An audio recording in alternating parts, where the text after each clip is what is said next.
जय राधा माधवा, जयो कुंज बिहारी, जय गोपी जन वल्लभ गिरिवरधारी,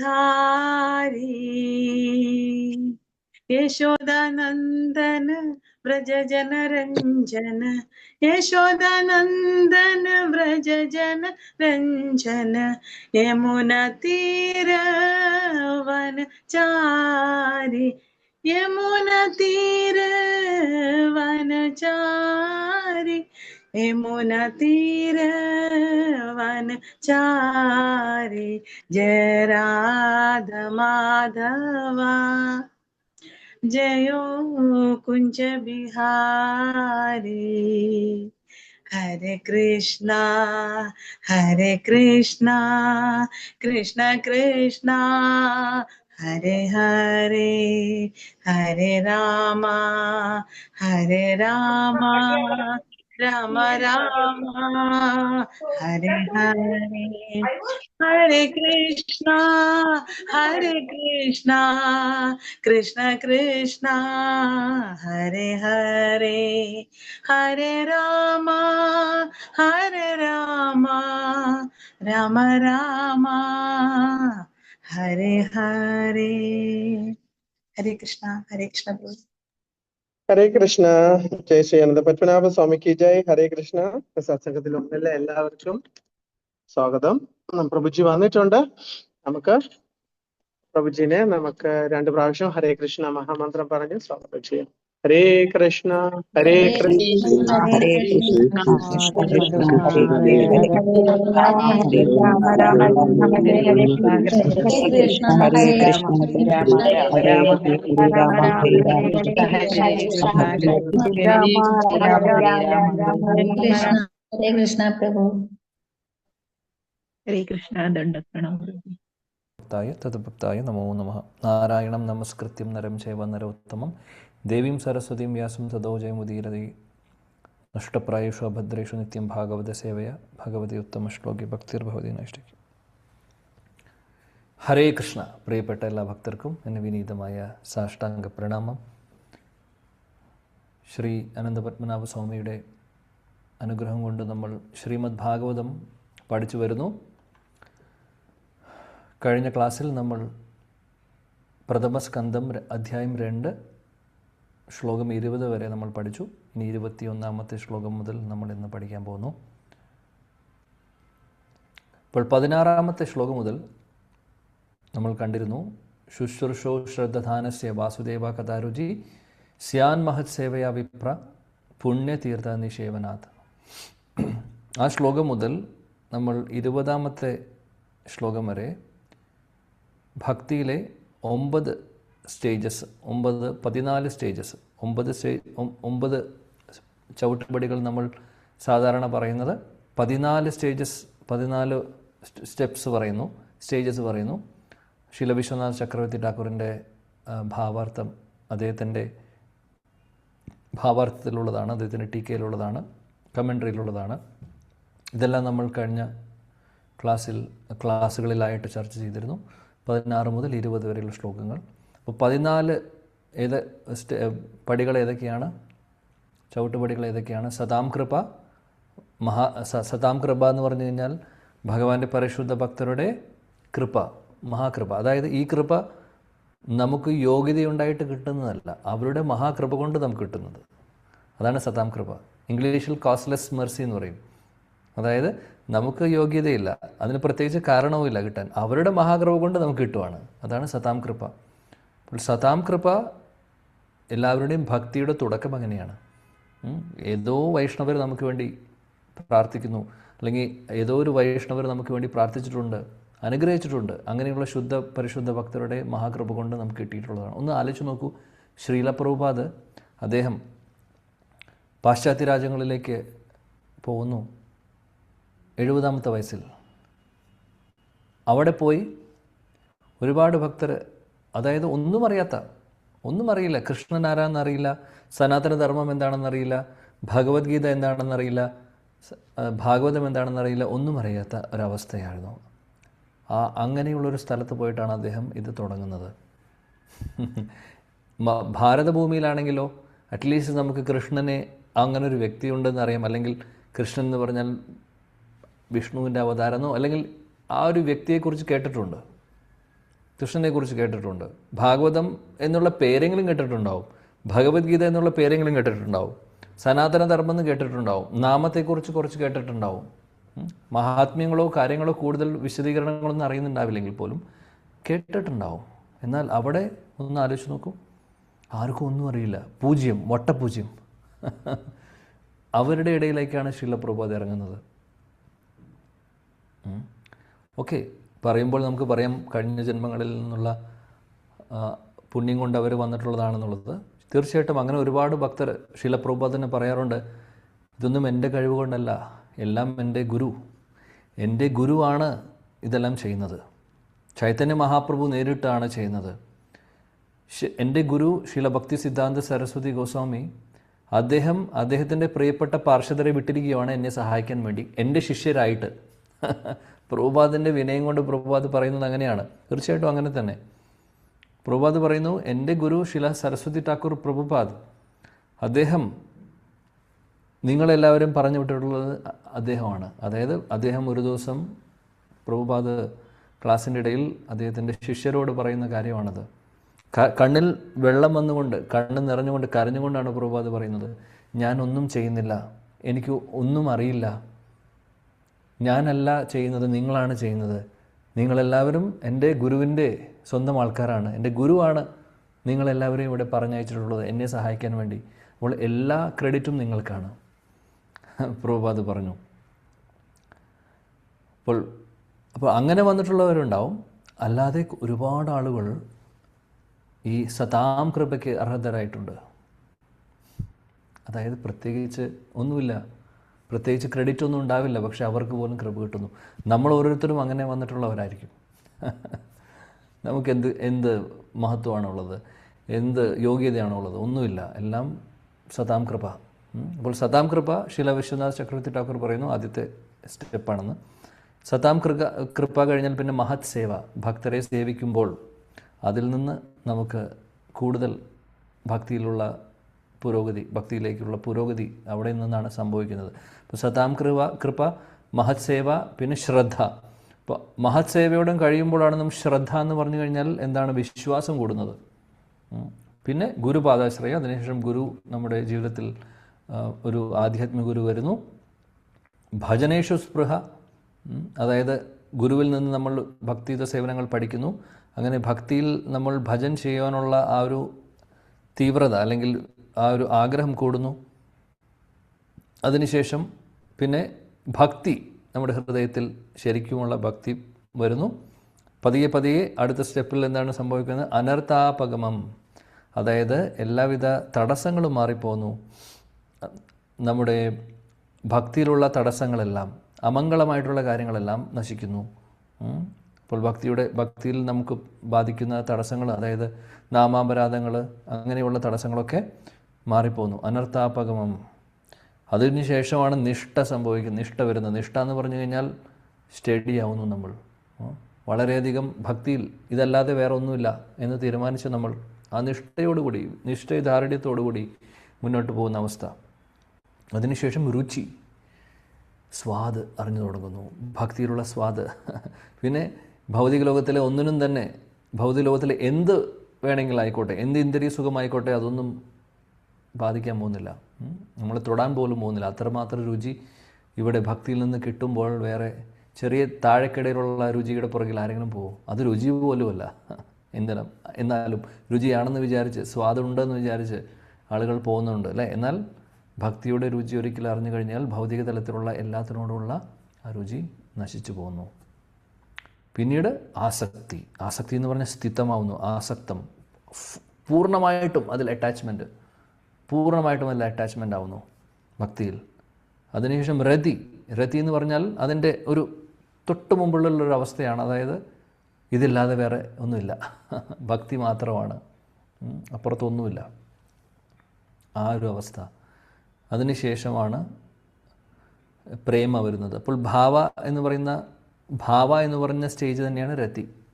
ഭാവ സ്റ്റേജിനെ തന്നെ രതി എന്ന് പറയുന്നു. അപ്പോൾ ആ ഒരു രതി അവസ്ഥയിലാണ് ഈ ഭാവങ്ങളൊക്കെ, അതായത് അഷ്ടസാത്വിക വികാരങ്ങളൊക്കെ ശരീരത്തിൽ എക്സ്പീരിയൻസ് ചെയ്യാൻ സാധിക്കുന്നത്. അതിനുശേഷമാണ് പ്രേമ, അതായത് ഹയസ്റ്റ് ഏറ്റവും മുകളിലുള്ള സ്റ്റേജ് കൃഷ്ണപ്രേമം എന്ന് പറയുന്നത്. പിന്നെ 2 കാര്യം കൂടെ പറയുന്നുണ്ട് ശ്രീല വിശ്വനാഥ് ചക്രവർത്തി ഠാക്കൂർ. ദർശനം ഹരേർ മാധുര്യാനുഭവ.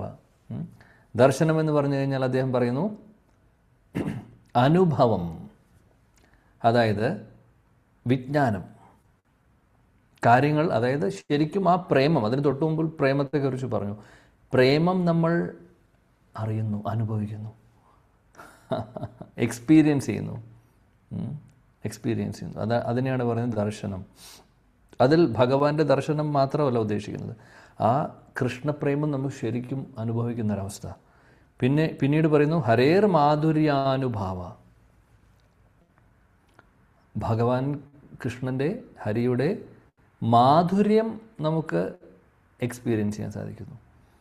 നേരത്തെ നമുക്ക് ഭക്തിയുടെ അല്ലെങ്കിൽ പ്രേമത്തിൻ്റെ ആ പ്രേമം എന്ന് പറയുന്ന സ്റ്റേജിലുള്ള ആ റിയലൈസേഷൻസാണ്, അനുഭവമാണ്. ഇവിടെ ഹരിയുടെ ഒന്നുകൂടെ മുമ്പിലേക്ക് പോയി, അതായത് ഭഗവാൻ കൃഷ്ണൻ്റെ ആ മാധുര്യത്തെ തൊട്ടറിയാൻ അല്ലെങ്കിൽ അനുഭവിക്കാൻ സാധിക്കുന്നു. അപ്പോൾ ഇങ്ങനെയാണ് 14 സ്റ്റേജസ് പറയുന്നത്. നമ്മുടെ അറിവിന് നല്ലതാണ്. ഇതെല്ലാം നമ്മുടെ ആചാര്യന്മാർ പറയുന്നതാണ്. ശീല പ്രഭുപാദിയുടെ ഭാവാർത്ഥത്തിൽ ഇത്രയും ഡീറ്റെയിൽ ആയിട്ട് പറയുന്നില്ല, എന്നാൽ ശീല വിശ്വനാഥ് ചക്രവർത്തി ഠാക്കൂർ വളരെ വിശദമായിട്ട് പറയുന്നു. അപ്പോൾ അതാണ് നമ്മളിവിടെ ചർച്ച ചെയ്തത് കഴിഞ്ഞ ക്ലാസ്സുകളിൽ. 21-ാമത്തെ ശ്ലോകം മുതൽ നമുക്കൊന്ന് നോക്കാം. 21-ാമത്തെ ശ്ലോകം എന്താണ് ഭക്തിയിലൂടെ കിട്ടുന്ന റിസൾട്ട് എന്താണെന്ന് പറയുന്നു. ഓക്കെ, അപ്പോൾ 14 സ്റ്റേജസ് നമ്മൾ പറഞ്ഞു. ശീല വിശ്വനാഥ് ചക്രവർത്തി ഠാക്കൂറിൻ്റെ 16 മുതൽ ഉള്ള 16-ാമത്തെ ശ്ലോകം മുതൽ നമ്മൾ ഒരു കാര്യം കൂടെ പറഞ്ഞിരുന്നു. നാരദമുനിയുടെ ജീവചരിത്രത്തിൽ നമ്മൾ 5-ാമത്തെ അധ്യായത്തിൽ അത് കാണും. നാരദമുനി എങ്ങനെയാണ് നാരദമുനി ആയതെന്നുള്ളത്. ശൂദ്രപുത്രനായി ജനിച്ച് നാരദമുനി ആവുന്നത്, ആ അദ്ദേഹത്തിൻ്റെ ജീവചരിത്രം നോക്കിക്കഴിഞ്ഞാൽ 5-ാമത്തെ അധ്യായത്തിൽ നമ്മൾ പഠിക്കും. 3 അധ്യായം കഴിഞ്ഞാൽ നമ്മളവിടെ പഠിക്കും. അവിടെ ശരിക്കും ഈ 14 സ്റ്റേജസും കാണാം. നാരദമുനിയുടെ ലൈഫിൽ സംഭവിച്ചിട്ടുണ്ട്, അത് നമുക്ക് കാണാൻ സാധിക്കും. ഓക്കെ, ആ ഒരു കാര്യം കൂടെ നമ്മൾ പറഞ്ഞിരുന്നു. അപ്പോൾ 21-ാമത്തെ ശ്ലോകത്തിലേക്ക് പോവാം.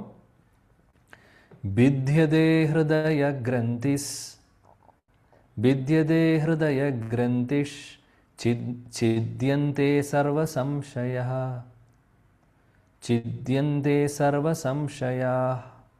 ക്ഷീയന്തെ ചാസ്യ കർമാണി ദൃഷ്ട ഏവാത്മനീശ്വരേ.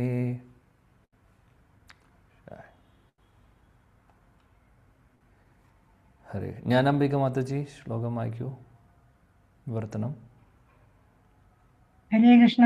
ഓം നമോ ഭഗവതേ വാസുദേവായ. വിദ്യതേ ഹൃദയഗ്രന്ഥിശ്ചിത്യന്തേ സർവസംശയഃ ക്ഷീയന്തേ ചാസ്യ കർമാണി ദൃഷ്ട ഏവാത്മനീശ്വരേ. വിവർത്തനം. ശ്രീല പ്രഭുപാദ് കീ ജയ്. അപ്രകാരം ഹൃദയബന്ധങ്ങൾ ഭേദിക്കപ്പെടുകയും സർവ ആശങ്കകളും ഖണ്ഡമായി ഛേദിക്കപ്പെടുകയും ചെയ്യുന്നു. ആത്മാവിനെ യജമാനനായി ദർശിക്കുമ്പോൾ ഫലങ്ങൾ ഉളവാക്കുന്ന കർമ്മശൃംഖല അവസാനിക്കുന്നു. ഹരേ കൃഷ്ണ. ഭാവാർത്ഥം വായിക്കണം. വേണ്ട, താങ്ക് യു മാതാജി.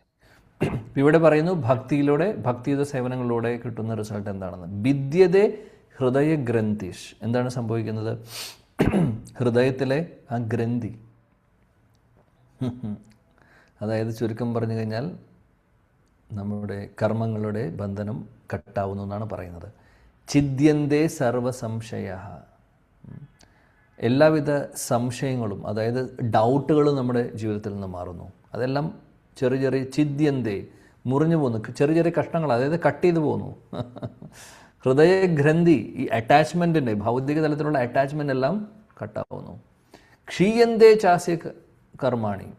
എല്ലാ കർമ്മഫലങ്ങളും അതെല്ലാം, ആ ഒരു കർമ്മത്തിൻ്റെ ഒരു ചെയിനുണ്ട്, ഒരു ശൃംഖലയുണ്ട്, അതെല്ലാം കട്ടാവുന്നു.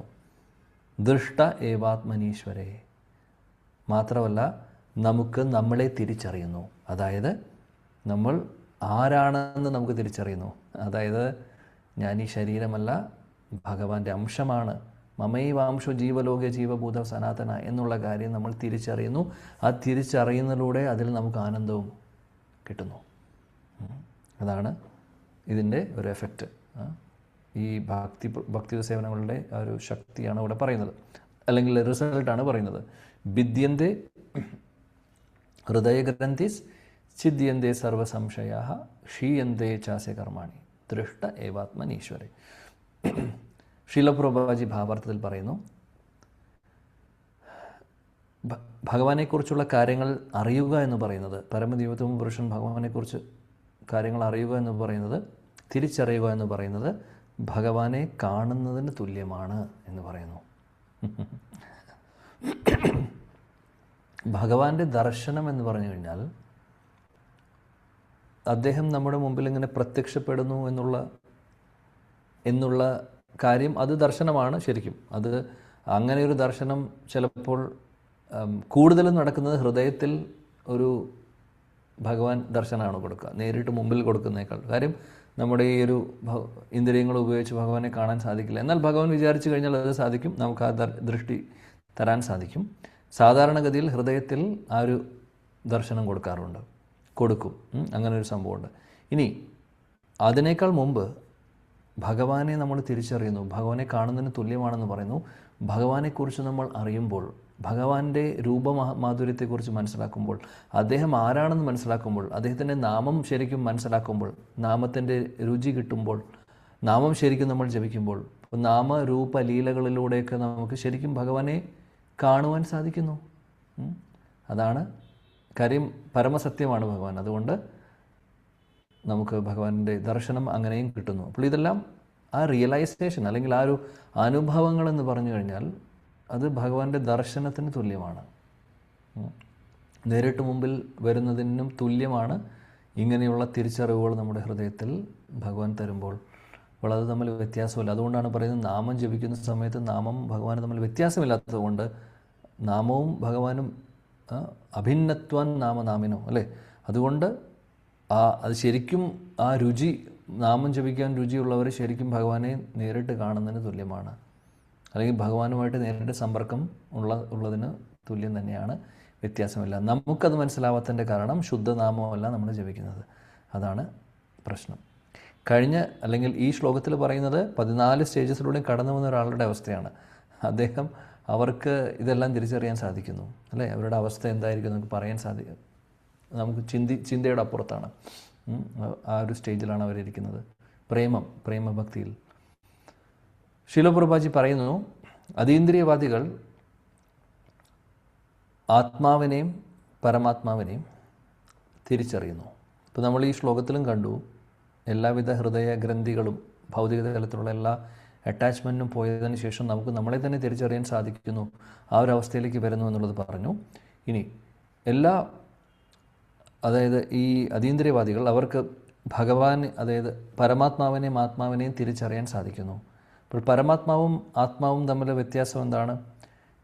അതിൻ്റെ ഗുണങ്ങൾ നോക്കുമ്പോൾ പരമാത്മാവിൻ്റെ ഗുണങ്ങൾ ജീവാത്മാവിനുണ്ട്, എന്നാൽ അളവ് നോക്കുമ്പോൾ ഇല്ല. അതാണ് വ്യത്യാസം. ഷഡൈശ്വര്യങ്ങൾ ഭഗവാനുണ്ട്, ഷഡൈശ്വര്യ പൂർണ്ണമാണ് ഭഗവാൻ, എന്നാൽ അതിൻ്റെ ചെറിയ ചെറിയ അംശങ്ങളാണ് നമുക്കുള്ളത്, ജീവാത്മാവിന് കിട്ടുന്നത്. പറയുന്നു, ഭഗവാന്റെ ക്വാളിറ്റീസിൻ്റെ 80% മുകളിൽ, അല്ലെങ്കിൽ 80% കീഴേ, അല്ലെങ്കിൽ ബ്രഹ്മാവിൻ്റെയും കൃഷ്ണൻ്റെയും ക്വാളിറ്റീസ് പറയുമ്പോൾ പറയും 64 ഗുണങ്ങളുണ്ടെന്ന്. 64 ഗുണങ്ങളല്ല, അനന്തമാണ് കൃഷ്ണൻ്റെ ഗുണങ്ങൾ. എന്നാലും പ്രധാനപ്പെട്ട 64 ഗുണങ്ങളെ പറയുമ്പോൾ, 64 ഗുണങ്ങളെ പറയുന്ന സമയത്ത് ബ്രഹ്മാവെന്ന് പറഞ്ഞു കഴിഞ്ഞാൽ ജീവതത്വങ്ങളിൽ വെച്ച് ഏറ്റവും ഹയസ്റ്റ് പൊസിഷനാണ് അദ്ദേഹത്തിനുള്ളത്. അപ്പോൾ അദ്ദേഹത്തിന് കിട്ടാവുന്നത് 55 മാക്സിമം. 55 ശിവനാണ്, 60 വിഷ്ണു, 64 കൃഷ്ണൻ. അപ്പോൾ 50 ബ്രഹ്മാവ്. അപ്പോൾ അതായത് ഏകദേശം 80% കുറവ് മാക്സിമം പറയുന്നത്. അപ്പോൾ ഒരു കാരണവശാലും ഭഗവാനുമായിട്ട് തുല്യമാവാൻ ഒരു ജീവാത്മാവിന് സാധിക്കില്ല. ശിവൻ, ഭഗവാൻ ശിവനുമായിട്ട് തുല്യമാവാനും സാധിക്കില്ല ജീവാത്മാവിന്. കാര്യം ഭഗവാൻ ശിവൻ ജീവതത്വമല്ല, ശിവതത്വമാണ്. അപ്പോൾ അതിനേക്കാൾ മുകളിലാണ് വിഷ്ണു തത്വം ഇരിക്കുന്നത്, കൃഷ്ണൻ ഇരിക്കുന്നത്, അല്ലെങ്കിൽ വിഷ്ണുവിൻ്റെ സ്ഥാനം. ആ ഒരു കാര്യം നമ്മൾ മനസ്സിലാക്കണം. അപ്പോൾ ക്വാണ്ടിറ്റി വൈസ് അല്ലെങ്കിൽ അളവിൽ വ്യത്യാസമുണ്ട്, എന്നാൽ ക്വാളിറ്റി, ഗുണങ്ങൾ നോക്കുമ്പോൾ സിമിലാരിറ്റി ഉണ്ട്, സാമ്യം, കുറച്ച് സമാനമായിട്ടുള്ള കുറേ കാര്യങ്ങളുണ്ട്. സച്ചിദാനന്ദമാണ് നമ്മളും, ഭഗവാനും സച്ചിദാനന്ദമാണ്. നമ്മളെന്ന് ഉദ്ദേശിക്കുന്നത് നമ്മുടെ ആത്മാവിനെ കുറിച്ച്. അപ്പോൾ ആ ഒരു വ്യത്യാസം അതീന്ദ്രിയവാദികൾ തിരിച്ചറിയുമെന്ന് പറയുന്നു. ശിലപ്രഭുജി വേറൊരു കാര്യം പറയുന്നു, കൃഷ്ണൻ സൂര്യന് സമമാണ്, സൂര്യനെ പോലെയാണെങ്കിൽ, ഉപമയാണ് ഇവിടെ പറയുന്നത്. ഈ ഒരു പരമസത്യത്തെ ഊഹാപോഹങ്ങൾ നടത്തുന്ന ആളുകൾ അവർ അന്ധകാരത്തിലിരിക്കുന്ന അവസ്ഥയാണ്. അപ്പോൾ കൃഷ്ണൻ, സൂര്യനാവുന്ന കൃഷ്ണൻ ഹൃദയത്തിൽ ഉദിക്കുന്ന സമയത്ത് എല്ലാ തലത്തിലുള്ള അന്ധകാരമാവുന്ന ഊഹാപോഹങ്ങളും, അതായത് പരമസത്യത്തെക്കുറിച്ചുള്ള ഊഹാപോഹങ്ങൾ കുറേ വരച്ചു. ഭഗവാൻ എന്ന് പറഞ്ഞ രൂപമില്ല, ഭഗവാൻ എന്ന് പറഞ്ഞ വെളിച്ചം മാത്രമാണ്, അങ്ങനെ പറയുന്നവരുണ്ട്. ചിലവർ പറയുന്നു ഒന്നുമില്ല, ശൂന്യമാണെന്ന് പറയുന്നു. ചിലവർ പറയുന്നു വെളിച്ചം മാത്രമാണെന്ന് പറയുന്നു. ചിലവർ പറയുന്നു പരമാത്മാവായിട്ട് എല്ലാ ചരാചരങ്ങളും ഉണ്ട്, പക്ഷേ അതിനപ്പുറത്തൊന്നും അവർക്കറിയില്ല. ഒരുപാട് ഊഹാപോഹങ്ങളും അല്ലെങ്കിൽ ഒരുപാട് കാര്യങ്ങളും ആളുകൾ, അതായത് പല രീതിയിലും ആളുകൾ പരമസത്യത്തെ നോക്കി കാണുന്നുണ്ട്. എന്നാൽ ആ ഭഗവാൻ കൃഷ്ണൻ, പരമദിവ്യത്വ പുരുഷൻ കൃഷ്ണൻ, ആ പരമപുരുഷൻ അദ്ദേഹത്തെ മനസ്സിലാക്കുമ്പോൾ അത് സൂര്യൻ ഉദിക്കുന്നതിന് തുല്യമാണ്. അതായത് ബ്രഹ്മൻ, പരമാത്മ, ഭഗവാൻ റിയലൈസേഷൻ എന്ന് പറയുന്ന ഹയ്യസ്റ്റ്, ഏറ്റവും ഉന്നതമായിട്ടുള്ള ആ ഒരു തിരിച്ചറിവ് വരുന്ന സമയത്ത് എല്ലാവിധ ഭൗതിക തലത്തിലുള്ള ഊഹാപോഹങ്ങളും നശിച്ചു പോകുന്നു, അല്ലെങ്കിൽ ആ അന്ധകാരം നശിക്കുന്നു, എല്ലാം വളരെ ക്ലിയർ ആവുന്നു. എങ്ങനെയാണോ സൂര്യൻ ഉദിക്കുന്ന സമയത്ത് അന്ധകാരം പോകുന്നു, അതേപോലെ ശിലപ്രഭുജി ഇവിടെ ആ ഒരു ഉദാഹരണമാണ് പറയുന്നത്. ഈ ഒരു ഉദാഹരണം പറഞ്ഞ സമയത്ത് വേറൊരു ഉദാഹരണം കൂടെ ഓർക്കുന്നു. ചൈതന്യ ചരിതാമൃതത്തിൽ പറയുന്നു, കൃഷ്ണ സൂര്യസമ മായര അന്ധകാര ജഹാ കൃഷ്ണ താഹ നഹി മായര അധികാര. മനോഹരമായിട്ടുള്ള ശ്ലോകമാണ്. അവിടെ പറയുന്നു, കൃഷ്ണ സൂര്യസമ, കൃഷ്ണൻ സൂര്യസമമാണ്, മായ എന്ന് പറഞ്ഞാൽ അന്ധകാരമാണ്. ജഹാ കൃഷ്ണ, എവിടെയാണ് കൃഷ്ണനുള്ളത്, തഹ, ആ സ്ഥലത്ത് മായയ്ക്കൊരു അധികാരമില്ല. അതായത് ചുരുക്കം പറഞ്ഞു കഴിഞ്ഞാൽ, നമ്മൾ ഭഗവാന്റെ അടുത്തോട്ട് മുഖം തിരിക്കുമ്പോൾ മായയ്ക്ക് അവിടെ റോളില്ല. അതായത് നമ്മൾ പൂർണ്ണമായിട്ടും ഭഗവാനെ ശരണം പ്രാപിച്ചാൽ മായയ്ക്കൊന്നും നമ്മളെ ചെയ്യാൻ സാധിക്കില്ല. നേരെ മറിച്ച് കൃഷ്ണ ബഹിർമുഖ ഭോഗവാഞ്ചകരെ നിക്കട്ടസ്ഥമായ താർ ഝപ്പട്ടിയധാരെ, അതിൻ്റെ നേരെ ഓപ്പോസിറ്റ്. അതായത് എപ്പോഴാണോ കൃഷ്ണ ഭൂലിയ ജീവ്, കൃഷ്ണനെ ജീവാത്മാവ് മറക്കുന്നത്, ഭൂലിയ എന്ന് പറഞ്ഞാൽ മറക്കുന്നത്, ആ ഒരു അവസരം കാത്തിരിക്കുകയാണ് മായ പിടിക്കാൻ വേണ്ടി. അതുകൊണ്ട് എപ്പോഴും ഭഗവാനെ ശരണം പ്രാപിക്കണം എന്നുള്ളതാണ് ഇതിൽ നിന്ന് പഠിക്കേണ്ടത്. അപ്പോൾ ഭഗവാനെ ശരണം പ്രാപിക്കുമ്പോൾ, ഭഗവാന്റെ അടുത്തോട്ട് നമ്മൾ മുഖം തിരിക്കുമ്പോൾ ഒരു തടസ്സവും ഒരു ബാധയും നമുക്ക് ഉണ്ടാവാതെ ഭഗവാൻ നമ്മളെ പ്രൊട്ടക്റ്റ് ചെയ്യും. ആ പൂർണ്ണമായിട്ടുള്ള ശരണഗതി ഉണ്ടെങ്കിൽ. അതാണ് ശിലപ്രഭുജി മുന്നോട്ട് പറയുന്നു. ഭഗവത്ഗീതയിലെ 10-11 ശ്ലോകം ആർക്കെങ്കിലും അറിയോ? പെട്ടെന്ന് പറയാൻ പറ്റുമോ? എല്ലാവിധ അന്ധകാരവും മാറ്റുന്നു എന്ന് പറയുന്ന ശ്ലോകം ചതുർശ്ലോകിയിലൊരു ശ്ലോകമാണ്.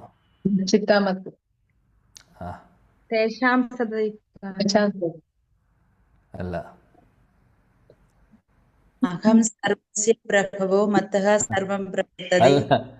അതല്ല, അത് തുടക്കം. അത് ഈ ശ്ലോകം, അതായത് അന്ധകാരത്തെ മാറ്റുന്നത് ഏത് ശ്ലോകമാണ്?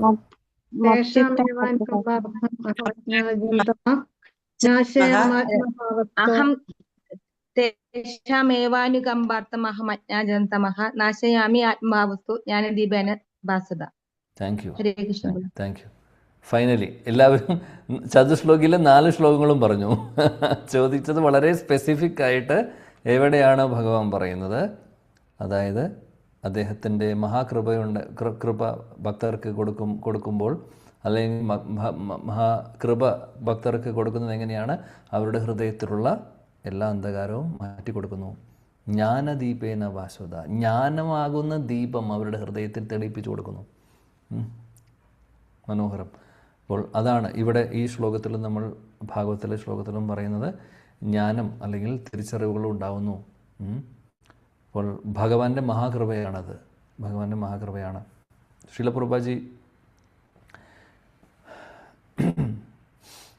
മുന്നോട്ട് പറയുന്നു, അതായത് ഈ ഒരു ജ്ഞാനം എന്ന് പറയുന്നത്, ഈ അറിവുകളെല്ലാം പരമ്പരയായിട്ട് വരേണ്ടതാണ്. പരമ്പരയിലൂടെയാണ് നമ്മൾ പഠിക്കുന്നത്. അങ്ങനെയാണ് എല്ലാ അറിവുകളും അങ്ങനെയാണ്. ഭഗവാൻ ബ്രഹ്മാവിന് പറഞ്ഞു കൊടുക്കുന്നു, ബ്രഹ്മാവ് ശ്രീപാദ് നാരദമുനിക്ക് പറഞ്ഞു കൊടുക്കുന്നു, നാരദമുനിയിൽ നിന്ന് വ്യാസദേവൻ, അങ്ങനെ താഴോട്ട് ശുകദേവ് ഗോസ്വാമി, അങ്ങനെ വരും. ഇതാണ് പരമ്പര സിസ്റ്റം. ഗുരു പരമ്പര സിസ്റ്റം എന്ന് പറയുന്ന സംഭവമുണ്ട്. അപ്പോൾ എല്ലാ അറിവുകളും വരുന്നത് ആ ഗുരു പരമ്പര ശ്രേണിയിലൂടെയാണ്, ആ ഒരു സിസ്റ്റത്തിലൂടെയാണ്, അല്ലെങ്കിൽ ആ ഒരു ശൃംഖലയിലൂടെയാണ് നമുക്ക് അറിവുകളെല്ലാം കിട്ടുന്നത്. ഇതാണ് അതിൻ്റെ രീതി. അതായത് നമ്മൾ തന്നെ ഊഹാപോഹത്തിൽ സ്പെക്കുലേറ്റ് ചെയ്യാനോ അല്ലെങ്കിൽ ഊഹാപോഹങ്ങൾ കൊണ്ട് ഒന്നും കണ്ടുപിടിക്കാൻ സാധിക്കില്ല. ഇതെല്ലാം അവിടെ മുകളിൽ നിന്ന് താഴോട്ട് വരേണ്ടതാണ്. എങ്ങനെയാണോ വെള്ളച്ചാട്ടം മുകളിൽ നിന്ന് വെള്ളം താഴോട്ട് ഒഴുകുന്നത്, അതേപോലെ ആചാര്യന്മാരിൽ നിന്ന് അടുത്ത ആചാര്യൻ, അങ്ങനെ താഴോട്ട് ശൃംഖലയായിട്ട് വരുന്നതാണ് ഈ വേദങ്ങൾ അല്ലെങ്കിൽ ആത്മീയ ജ്ഞാനം എന്ന് പറയുന്നത്. ഇത് വളരെ ഇമ്പോർട്ടൻ്റ് ആണ്. അല്ലാതെ നമ്മൾ ഒരു റിസർച്ച് ചെയ്ത് കണ്ടുപിടിക്കാൻ പറ്റുന്ന കാര്യമല്ല അത്. അതൊരിക്കലും സാധിക്കില്ല. ഇത് അവിടെ നിന്ന് മുകളിൽ നിന്ന് വരേണ്ടതാണ്. അതുകൊണ്ടാണ് പറയുന്നത് പരമ്പരയുടെ കൃപ നമുക്ക് ആവശ്യമാണ്. അവരുടെ മഹാകൃപ കൊണ്ടാണ് നമുക്ക് ഇത് കിട്ടുന്നത്. ശ്രീല പ്രഭുപാദ് എപ്പോഴും പറയും, മുന്നുള്ള ആചാര്യന്മാരിൽ നിന്ന് നമ്മൾ ഏറ്റുവാങ്ങുന്നു. ഇത് ഒരു റിലേ റേസിൽ എങ്ങനെയാണോ ബാറ്റൺ മാറി മാറി പോകുന്ന പോലെ വടി അടുത്ത ആൾ കൊടുക്കുന്നു, അടുത്ത ആൾ കൊണ്ടുപോകുന്നു, അങ്ങനെയാണ് ഇത് നടക്കുന്നത്. ആദ്യത്തെ ആളിൽ നിന്ന് അടുത്ത ആളിലോട്ട് വരുന്നു, അങ്ങനെ മുന്നോട്ട് പോകുന്നു. പിന്നെ പ്രഭുപാദ് വേറൊരു കാര്യം കൂടെ പറയാറുണ്ട്. ഉദാഹരണം, പോസ്റ്റ്മാൻ്റെ ജോലി. അതായത് എന്താണോ നമ്മുടെ ആചാര്യ ഗുരുപരമ്പര നമുക്ക് തരുന്നത്, ആ വേദങ്ങളിൽ പറയുന്ന അല്ലെങ്കിൽ ശാസ്ത്രജ്ഞാനം, ആത്മീയ ജ്ഞാനത്തെ അവർ പറയുന്നത് സ്വീകരിക്കുക. ആ സ്വീകരിച്ച കാര്യം തന്നെ പോസ്റ്റ്മാൻ എന്താണോ ചെയ്യുന്നത്, ഒരു മണി ഓർഡർ കിട്ടിക്കഴിഞ്ഞാൽ ഏത് അഡ്രസ്സിലേക്കാണോ ഡെലിവറി ചെയ്യേണ്ടത് ആ അഡ്രസ്സ് നോക്കി അവിടെ പോയി ഡെലിവറി ചെയ്യുന്നു. പോസ്റ്റ്മാനായിട്ട് ആ പൈസ അദ്ദേഹത്തിൻ്റെ പോക്കറ്റിലേക്ക് വെക്കുന്നില്ല. മണി ഓർഡർ ആരെങ്കിലും അയച്ച മണി ഓർഡറിലെ പൈസ പകുതി അദ്ദേഹം എടുക്കുന്നുണ്ടോ, ഒന്നും ചെയ്യുന്നില്ല. അതേപോലെ അദ്ദേഹത്തിൻ്റെ തോന്നുവാണ്, ഓക്കെ ഇതിലാകെ 1000 രൂപയെ അയച്ചിട്ടുള്ള ആൾ, ഒരു കാര്യം ചെയ്യാം, ഒരു 500 രൂപയും കൂടെ എക്സ്ട്രാ കൊടുക്കാം എന്ന് വിചാരിച്ച് ആരെങ്കിലും അങ്ങോട്ട് വയ്ക്കുമോ? അതും നടക്കുന്നില്ല. എടുക്കുന്നുമില്ല, കൊടുക്കുന്നുമില്ല. എന്താണോ ചെയ്യുന്നത്, കിട്ടുന്നത് അങ്ങനെ തന്നെ കൊണ്ട് ആർക്കാണോ അത് കൊടുക്കേണ്ടത് അവർക്ക് കൊണ്ടു കൊടുക്കുന്നു. അതേപോലെ ആയിരിക്കണം നമ്മളും എന്ന് ശ്രീല പ്രഭുപാദ് പറയുന്നു. എന്താണോ നമ്മുടെ ആചാര്യ ഗുരു പരമ്പര തരുന്നത്, ആ ജ്ഞാനം നമ്മൾ സ്വീകരിക്കുക. അല്ലെങ്കിൽ എന്താണോ അവർ തരുന്നത് അത് നമ്മൾ സ്വീകരിക്കുന്നു. നമ്മൾ സ്വീകരിക്കുമ്പോൾ ഇതിൽ വ്യത്യാസം എന്താണെന്ന് വെച്ചാൽ, അത് വേറെ ആൾക്ക് കൊടുക്കുന്നതിനേക്കാൾ മുമ്പ് നമ്മൾ അതും കൂടെ പോസ്റ്റ്മാൻ പോക്കറ്റിലേക്ക് എടുക്കുന്നില്ല എന്ന് പറഞ്ഞ പോലെയല്ല. ഈ ആത്മീയ ജ്ഞാനത്തിനൊരു പ്രത്യേകതയുണ്ട്. അത് നമ്മൾ എടുത്താലും അതിലൊന്നും കുറയില്ല. എന്നാൽ 1000 രൂപയിൽ നിന്ന് നമ്മൾ 500 എടുത്തു കഴിഞ്ഞാൽ അവിടെ കുറവ് വന്നു, അല്ലേ? ഒരു കേക്ക് ഉണ്ടെങ്കിൽ നമ്മളൊരു കഷ്ണം കട്ട് ചെയ്ത് കഴിഞ്ഞാൽ അത്രയും പോയി, കട്ട് ചെയ്ത് കഴിച്ചാൽ അത്രയും പോയി. എന്നാൽ ആത്മീയ ജ്ഞാനം അങ്ങനെയല്ല. നമ്മൾ വരുന്നത് സ്വീകരിക്കുന്നു, അത് തന്നെ നമുക്ക് കൊടുക്കാനും സാധിക്കും. അതാണ് സ്പിരിച്വൽ മാത്തമാറ്റിക്സ്. അപ്പോൾ അത് അങ്ങനെയാണ്. അതുകൊണ്ട് സ്വീകരിക്കുക നമ്മുടെ ജീവിതത്തിലും, അതേപോലെ തന്നെ അതിൽ മാറ്റമില്ലാതെ കൊടുക്കുക, അതിൽ മായം കലർത്താതെ മറ്റുള്ളവർക്കും പകർന്നു കൊടുക്കുക. ഇതാണ് ഗുരു പരമ്പര സിസ്റ്റം. അതാണ് ശ്രീല പ്രഭുപാദയുടെ നമ്മളെ ഓർമ്മിപ്പിക്കുന്ന കാര്യം. വേറൊരു കാര്യം പ്രഭുപാദ് പറയുന്നു, ഈ മുറിക്കുന്ന കാര്യത്തെക്കുറിച്ച് നമ്മൾ പറഞ്ഞു. അതായത് ഹൃദയഗ്രന്ഥി, അല്ലേ, അത് മുറിക്കുന്നു എന്ന് പറഞ്ഞു. അതായത് നമ്മുടെ അറ്റാച്ച്മെൻറ്റ്സ്, ഭൗതിക തലത്തിലുള്ള ഇവിടെയുള്ള ആസക്തികളെല്ലാം മുറിക്കുന്നു അല്ലെങ്കിൽ മുറിയുന്നു ഓട്ടോമാറ്റിക്കലി ഭക്തിയുത സേവനങ്ങളിലൂടെ. അപ്പോൾ ഇതിനുള്ള കാരണം അദ്ദേഹം പറയുന്നു, ഈ കെട്ട് എന്ന് പറയുന്നത് ഊരാക്കുടുക്കായിട്ടുള്ള കെട്ട്, ആ കെട്ട് എന്ന് പറയുന്നത് അഹങ്കാരം, ഈ മിഥ്യാഹങ്കാരമാണ് എന്ന് പറയുന്നു. ഇതാണ് മിഥ്യാഹങ്കാരമാണ് ഈ ഭൗതിക ലോകത്തിൻ്റെ സൃഷ്ടിയിൽ ഉള്ള ഏറ്റവും മെയിനായിട്ടുള്ളൊരു സംഭവം. മിഥ്യാഹങ്കാരം എന്ന് പറഞ്ഞാൽ എന്താണ്? ഞാൻ ഈ ശരീരമാണ് എന്നുള്ള ധാരണ, ഭഗവാനുമായിട്ടുള്ള കണക്ഷൻ അറിയാത്ത, അല്ലെങ്കിൽ അത് അറിയുന്നില്ല. ഞാനാണ്, ഇത് എൻ്റേതാണ്, ഞാൻ എൻ്റേത് എന്നുള്ളൊരു ആ ഒരു ഭാവത്തെയാണ് മിഥ്യാഹങ്കാരം എന്ന് പറയുന്നത്. അപ്പോൾ ഈ ഒരു പ്രശ്നം, അതായത് ഞാൻ ആത്മാവാണ്, ഭഗവാന്റെ അംശമാണെന്നുള്ളൊരു ബോധമില്ല, അതാണ് മിഥ്യാഹങ്കാരം. എന്നാൽ ശരിയായിട്ടുള്ള അഹങ്കാരം എന്ന് പറഞ്ഞാൽ, അഹങ്കാരം എന്ന് പറയുന്നത് നെഗറ്റീവായിട്ടും പോസിറ്റീവായിട്ടും പറയാം. ഇവിടെ ശരിയായിട്ടുള്ള അഹങ്കാരം എന്ന് ഉദ്ദേശിക്കുന്നത് എന്താണെന്ന് വെച്ചാൽ, അതായത് ഞാൻ ഭഗവാന്റെ അംശമാണ് എന്ന് പറയുന്നത് നമ്മുടെ അഭിമാനമാണ്. ഞാൻ ഭഗവാന്റെ അംശമാണ്, ഞാൻ ഭഗവാന്റെ പുത്രനാണ്, അല്ലെങ്കിൽ ഞാൻ ഭഗവാന്റെ ദാസനാണ്, ദാസിയാണ് എന്നൊക്കെ പറയുമ്പോൾ അതിന് അഭിമാനമാണ് വേണ്ടത്. അവിടെ നാണിക്കേണ്ട ആവശ്യമില്ല, അതൊരു നമ്മുടെ ഒരു അഭിമാനമാണ്. അതിനെ ശരിയായിട്ടുള്ള അഹങ്കാരം എന്ന് പറയും. നമുക്ക് വേണ്ടത് അതാണ്, ഞാൻ ഭഗവാന്റെ അംശമാണ്, അല്ലെങ്കിൽ ഞാൻ ഭഗവാന്റെ ദാസനാണെന്ന് പറയാനുള്ള, അല്ലെങ്കിൽ ആ ഒരു ബോധ്യം ഹൃദയത്തിലും വേണം, അഭിമാനവും നമുക്ക് വേണം. അല്ലാതെ ഈ ലോകത്തിലെ ഞാൻ എൻജിനീയറാണ്, ഡോക്ടറാണ്, ഞാൻ PhD സ്കോളറാണ്, പ്രൊഫസറാണ്, ടീച്ചറാണ്, അതൊക്കെ വെറും ഉപാധികൾ മാത്രം. സർവോപാധി വിനിർമുക്തം, അതെല്ലാം ഉപാധികളാണ്, ഒരു ഡെസിഗ്നേഷനാണ്. അതിലൊന്നും കാര്യമില്ല, താൽക്കാലികമായിട്ടുള്ള ഡെസിഗ്നേഷൻസാണ്. എന്നാൽ ശരിയായിട്ടുള്ള ഡെസിഗ്നേഷൻ എന്താണ്? ഗോപി ഭർത്തുപദ കമലയോർ ദാസ ദാസാനുദാസ്. ശരിയായിട്ടുള്ള നമ്മുടെ ഐഡൻറ്റിറ്റി അതാണ്, ഭഗവാന്റെ അംശമാണ്, ഭഗവാന്റെ ദാസനാണ് എന്നുള്ളത്. ഇതാണ്, ഈ ഒരു ഭാവമാണ് നമുക്ക് വരേണ്ടത്. അപ്പോൾ ഈ ഒരു ഭാവം നമുക്ക് തീർച്ചയായിട്ടും ഭക്തിയുത സേവനങ്ങളിലൂടെ ആ ഒരു ഇത് എല്ലാം അനുഭവിക്കാൻ സാധിക്കും. തിയറിയെ മാത്രമല്ല, ഇപ്പോൾ തിയറി നമുക്കും അറിയാം, പക്ഷെ അത് അനുഭവിക്കുന്നത് എപ്പോഴാണ്? നല്ല രീതിയിൽ ഭക്തിയുത സേവനങ്ങൾ ചെയ്ത് മുന്നോട്ട് പോകുമ്പോൾ എല്ലാം നമുക്ക് വെളിപ്പെടുന്നു. കർമ്മബന്ധനങ്ങൾ പൂർണ്ണമായിട്ടും മുറിഞ്ഞു പോകുന്നു. അതാണ്, അത്രയും ശക്തിയുണ്ട് ഈ ഒരു ഭക്തിയുത സേവനങ്ങൾക്ക്. അതാണ് ഈ ശ്ലോകത്തിൽ നിന്നും ഭാവാർത്ഥത്തിൽ നമ്മൾ പഠിക്കുന്ന കാര്യങ്ങൾ. ഓക്കെ, അപ്പോൾ 21 കഴിഞ്ഞു. ഇനി 22ാമത്തെ ശ്ലോകം നോക്കാം. അതോ വൈ കവയോ നിത്യം ഭക്തിം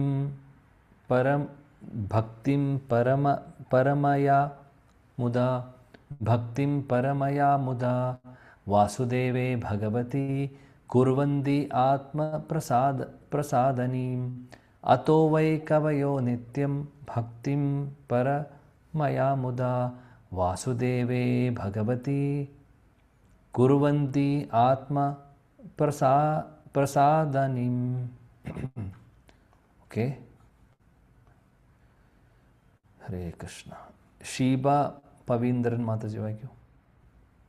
ഹരേ കൃഷ്ണ. ഓം നമോ ഭഗവതേ വാസുദേവായ. ശ്ലോകം 22. അതോ വൈ കവയോ നിത്യം ഭക്തിം പരമയാ മുദാ വാസുദേവേ ഭഗവതി കുർവന്ത്യാത്മപ്രസാദിനിം. വിവർത്തനം. ആകയാൽ നിശ്ചയമായും സ്മരണാതീത കാലം മുതൽ എല്ലാ അതീന്ദ്രിയവാദികളും പരമദിവ്യോത്തമ പുരുഷനായ ശ്രീകൃഷ്ണ ഭഗവാന് അതീവ ആനന്ദത്തോടെ ഭക്തിയുത സേവനം ചെയ്യുന്നു. എന്തെന്നാൽ അത്തരം ഭക്തിയുത സേവനം ആത്മാവിനെ പ്രസാദിപ്പിക്കുന്നതാണ്. ഹരേ കൃഷ്ണ. Thank you. ഇവിടെ പറയുന്നു, മനോഹരമായിട്ടുള്ള ശ്ലോകം. ഇവിടെ കഴിഞ്ഞ ശ്ലോകത്തിൽ നമ്മൾ കണ്ടു ഭക്തിയുടെ റിസൾട്ട് എന്താണെന്നുള്ളത്. 22ാമത്തെ ശ്ലോകത്തിൽ പറയുന്നു, അതായത് സാധനാ ഭക്തിയാവട്ടെ അല്ലെങ്കിൽ ഏത് അവസ്ഥയിലാവട്ടെ, ഒരു അതീന്ദ്രിയവാദിയെ സംബന്ധിച്ച് അല്ലെങ്കിൽ ഭക്തിയുത സേവനങ്ങൾ ചെയ്യുന്ന ഒരാളെ സംബന്ധിച്ച് ഏതൊരവസ്ഥയിലും അവർക്ക് സന്തോഷമാണ്. അതായത് അവർ ഒരു തടസ്സവും ഇല്ലാതെ ഹാപ്പിയാണ്. അതിൽ ഒരുപാട് സന്തോഷത്തോട് കൂടിയിട്ടാണ് അവർ ഭക്തിയുത സേവനങ്ങൾ ചെയ്യുന്നത്. വേറൊരു ശ്ലോകത്തിൽ ഭാഗവത്തിൽ പറയുന്നുണ്ട്, അതായത് അതീന്ദ്രിയവാദികൾക്ക് അല്ലെങ്കിൽ ഈവൻ ആത്മാരാമ എന്ന് പറയുന്നത്, ആത്മാരാമശ്ച മുനയോ ഒരു ശ്ലോകം വരുന്നുണ്ട്, നമ്മൾ മുന്നോട്ട് കാണും. അവിടെ പറയുന്നു ആത്മാറാം എന്ന് ഉദ്ദേശിക്കുന്നത് ആത്മീയ തലത്തിൽ നമ്മൾ ആനന്ദം അനുഭവിക്കുന്ന ആളുകൾ, അതായത് ചുരുക്കം പറഞ്ഞാൽ മുക്താത്മാക്കൾ.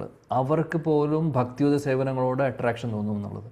അതായത് ഭക്തിയുത സേവനങ്ങൾ അങ്ങനെയുള്ള ആളുകൾക്ക്, മുക്താത്മാക്കൾക്ക് പോലും ആകർഷണം തോന്നുന്ന അത്രമാത്രം പ്രത്യേകതയാണ് ഭക്തിക്കുള്ളത്. അല്ലെങ്കിൽ ഈ ഒരു ഭഗവാനെ സേവിക്കുക, പ്രേമപൂരിതമായിട്ടുള്ള ഭക്തിയുത സേവനങ്ങൾക്കുള്ള ആ ഒരു അറ്റാച്ച്മെൻറ്റ് നമുക്കതിനോട് തോന്നും. അങ്ങനെയുള്ളവർക്ക് പോലും തോന്നും എന്നാണ് പറയുന്നത്. അപ്പോൾ ഇവിടെ ഈ ഒരു ശ്ലോകത്തിൽ പറയുന്നത് എല്ലാ തലത്തിലുള്ള അതീന്ദ്രിയവാദികൾക്കും ഭക്തിയുത സേവനങ്ങൾ ചെയ്യുന്ന ആളുകൾക്ക് അവർ ഒരുപാട് സന്തോഷത്തോടു കൂടിയിട്ട് അവർ അത് ചെയ്യുന്നു. ഇവിടെ അങ്ങനെ കാരണം എന്താണെന്ന് വെച്ചാൽ ഈ ഭക്തിയുത സേവനങ്ങളെല്ലാം അവരവരുടെ, അതായത് സ്വന്തം പ്രസാദാനിയും, അതായത് ആത്മീയ തലത്തിൽ നമുക്ക് ആനന്ദം ഒരുപാട് തരുന്നു എല്ലാം, അല്ലെങ്കിൽ ആത്മീയ തലത്തിൽ എല്ലാം വെളിപ്പെടുത്തി തരുന്നു. അത്രമാത്രം ശക്തിയുണ്ട് ഈ ഒരു ഭക്തിയുത സേവനങ്ങൾക്ക് എന്ന് ഇവിടെ ശ്ലോകത്തിൽ പറയുന്നു. ശ്രീല പ്രഭുപാദ് ഭാവാർത്ഥത്തിൽ പറയുന്നത് എന്താണെന്ന് വെച്ചാൽ, ഇവിടെ കൃഷ്ണൻ, പരമദൈവത്വം പുരുഷൻ കൃഷ്ണൻ എന്ന് എടുത്തു പറയുന്നു. ശ്രീല പ്രഭുപാദ് ഇവിടെ പറയുന്നുണ്ട്. കാര്യം വാസുദേവേ ഭഗവതി എന്ന് പറയുന്നുണ്ട് ശ്ലോകത്തിൽ, അല്ലേ? വാസുദേവൻ എന്ന് ഉദ്ദേശിക്കുന്ന ഭഗവാൻ കൃഷ്ണനെയാണ്. അപ്പോൾ ഇവിടെ വാസുദേവേ ഭഗവതി, അതായത് പരമദൈവോത്തമ പുരുഷൻ വാസുദേവൻ കൃഷ്ണൻ എന്നാണ് പറയുന്നത്. അപ്പോൾ കൃഷ്ണ ഭക്തിയെക്കുറിച്ചാണ് ഇവിടെ പറയുന്നത്. അപ്പോൾ കൃഷ്ണഭക്തിയെക്കുറിച്ച് എന്തുകൊണ്ട് പറഞ്ഞു എന്ന് പ്രഭുപാദ് ഇവിടെ പറയുന്നു ഭാവാർത്ഥത്തിൽ. കാര്യം കൃഷ്ണൻ പരമദിവ്യോത്തമ പുരുഷൻ ആണ്, കൃഷ്ണൻ പരമദിവ്യോത്തമ പുരുഷനാണ്, സ്വയം ഭഗവാനാണ് എന്ന് പറയുന്നു. സ്വയം രൂപ എന്ന് പറഞ്ഞു കഴിഞ്ഞാൽ അദ്ദേഹമാണ് എല്ലാ അവതാരങ്ങളുടെയും ഉറവിടം, അല്ലെങ്കിൽ കാരണമാണ്. സ്വയം ഭഗവാനാണ് കൃഷ്ണൻ. പ്രഭുപാദ് പിന്നീട് ഭാവാർത്ഥത്തിൽ പറയുന്നത് എന്താണെന്ന് വെച്ചാൽ, ഭഗവാൻ കൃഷ്ണൻ്റെ വിസ്തരണങ്ങളെക്കുറിച്ച് പറയുന്നുണ്ട്. ഇപ്പോൾ സ്വയം രൂപ എന്ന് പറയുന്നത് കൃഷ്ണനാണ്.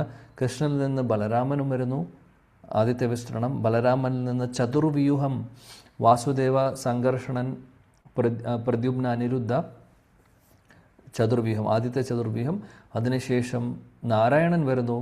ശ്രീമൻ നാരായണന് ശേഷം പിന്നീട് വീണ്ടും രണ്ടാമത്തെ ചതുർവ്യൂഹം വരുന്നു, വാസുദേവ, സംഘർഷണ, പ്രദ്യുമ്ന, അനിരുദ്ധ. അതിനുശേഷം അവിടെ നിന്ന് മഹാസംഘർഷനിൽ നിന്നാണ് പുരുഷാവതാരങ്ങൾ വരുന്നത്.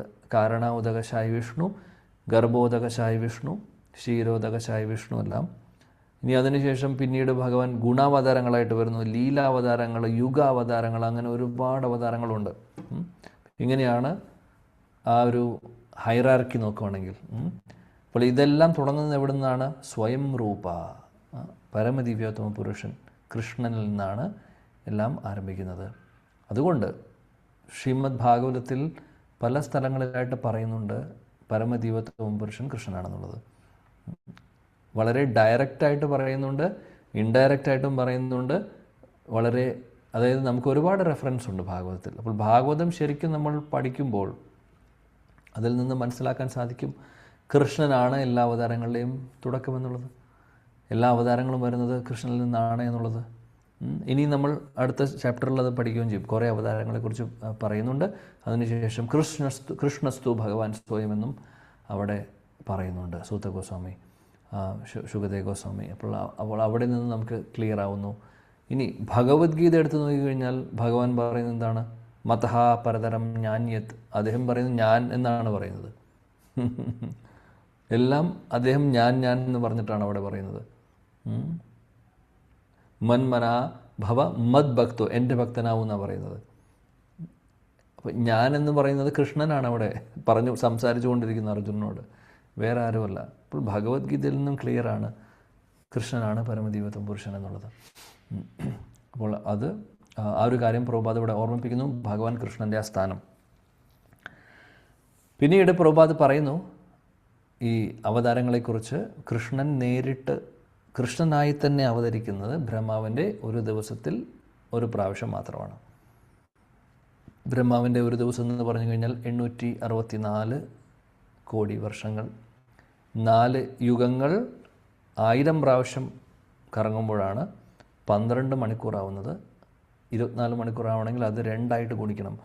അത്രയും ഡ്യൂറേഷനുണ്ട്, കാലാവധിയുണ്ട്. ഒരു ദിവസം, ഒരു ബ്രഹ്മാവിൻ്റെ ഒരു കൽപ്പം, ഒരു ദിവസത്തിന്. ആ ബ്രഹ്മാവിൻ്റെ ഒരു ദിവസത്തിൽ ഒരു പ്രാവശ്യം മാത്രമാണ് കൃഷ്ണനായിട്ട് വരുന്നത്. അല്ലെങ്കിൽ വേറെ അവതാരങ്ങൾ എടുത്തിട്ട് അദ്ദേഹം വരുന്നു. അതാണ് പ്രഭുപാദ് ഇവിടെ പറയുന്നത്. ചൈതന്യ മഹാപ്രഭുവിൻ്റെ അവതാരം അങ്ങനെ തന്നെയാണ്. കൃഷ്ണനും ഒരു പ്രാവശ്യം ബ്രഹ്മാവിൻ്റെ ഒരു ദിവസത്തിൽ വരുന്നുള്ളൂ. ചൈതന്യ മഹാപ്രഭുവിൻ്റെ അവതാരവും അങ്ങനെ തന്നെയാണ്. അദ്ദേഹവും ഒരു പ്രാവശ്യം വരുന്നത് കൽപ്പത്തിൽ ഒരു പ്രാവശ്യം മാത്രം. അതുകൊണ്ടാണ് നമ്മൾ ഭാഗ്യവാന്മാരാണ്. എല്ലാവരും ഒരുപാട് ഭാഗ്യം ചെയ്തിട്ടുള്ളവരാണ്. മഹാപ്രഭു വന്ന് 500 വർഷമായിട്ടുള്ളൂ, കൃഷ്ണൻ വന്നിട്ട് 5000 വർഷമായിട്ടുള്ളൂ. തൊട്ടു മുമ്പിലുള്ള ദ്വാപരയുഗത്തിലാണ് കൃഷ്ണൻ അവതരിച്ചിട്ടുള്ളത്. അതും ദ്വാപരയുഗത്തിൻ്റെ അവസാന ഭാഗത്ത്. ഈ കലിയുഗത്തിൽ, നമ്മളിരിക്കുന്ന കലിയുഗത്തിലാണ് ചൈതന്യ മഹാപ്രഭു വന്നിട്ടുള്ളത്. ഹരേ കൃഷ്ണ. എത്രയോ ഭാഗ്യം ചെയ്തിരിക്കുന്നു. എന്നിട്ടും ഈ ഒരു ഭാഗ്യത്തെ മനസ്സിലാക്കാതെ നമ്മൾ പാഴാക്കി കളയുകയാണെങ്കിലോ നിർഭാഗ്യം എന്ന് തന്നെ പറയാം.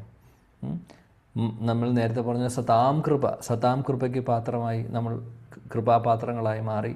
സതാം കൃപ, ഭഗവാന്റെ പരിശുദ്ധ ഭക്തരുടെ മഹാകൃപ നമ്മളിലേക്ക് നമുക്ക് കിട്ടിയിരിക്കുകയാണ് ശരിക്കും. അതുകൊണ്ടാണ് ഇവിടെ ഇരിക്കുന്നത്. ശ്ലോകം 23. സത്വം രജസ്തമ ഇതി പ്രകൃതേ ഗുണൈസ്തേർ യുക്ത പരാ പുരുഷ ഏക ഇഹാസ്യ ധാതേ സ്ഥിത്യാദയേ ഹരിവിരിഞ്ചി ഹരേതി സംജ്ഞാ ശ്രേയാംസി തത്ര ഖലു സത്വതനോർനൃണാം സ്യു. ജ്യോതിലക്ഷ്മി മാതാജി. ഹരേ കൃഷ്ണ. തത്വം രജസ്തമ ഇതി പ്രകൃതേർഗുണാസ്തേ യുക്ത പരപുരുഷ ഏക ഇഹാസ്യ ധത്തേ സ്ഥിത്യാദയേ ഹരിവിരിഞ്ച ഹരേതി സംജനാഃ ശ്രേയാംസി തത്ര ഖലു സത്വതനോർനൃണാം സ്യു. പ്രഭാതിക്ക് ജയ്. ഭൗതിക പ്രകൃതിയുടെ ത്രിഗുണങ്ങളായ സത്വം, രജസ്, തമസ് എന്നിവയിൽ പരമദിവ്യോത്തമ പുരുഷൻ പരോക്ഷമായി സമ്മേളിച്ചിരിക്കുന്നു. മാത്രവുമല്ല, ഭൗതിക പ്രപഞ്ചത്തിന്റെ സൃഷ്ടിസ്ഥിതി സംഹാരങ്ങൾക്കായി ഭഗവാൻ ബ്രഹ്മ, വിഷ്ണു, ശിവൻ എന്നീ ഗുണപരങ്ങളായ 3 രൂപങ്ങൾ സ്വീകരിച്ചിരിക്കുന്നു.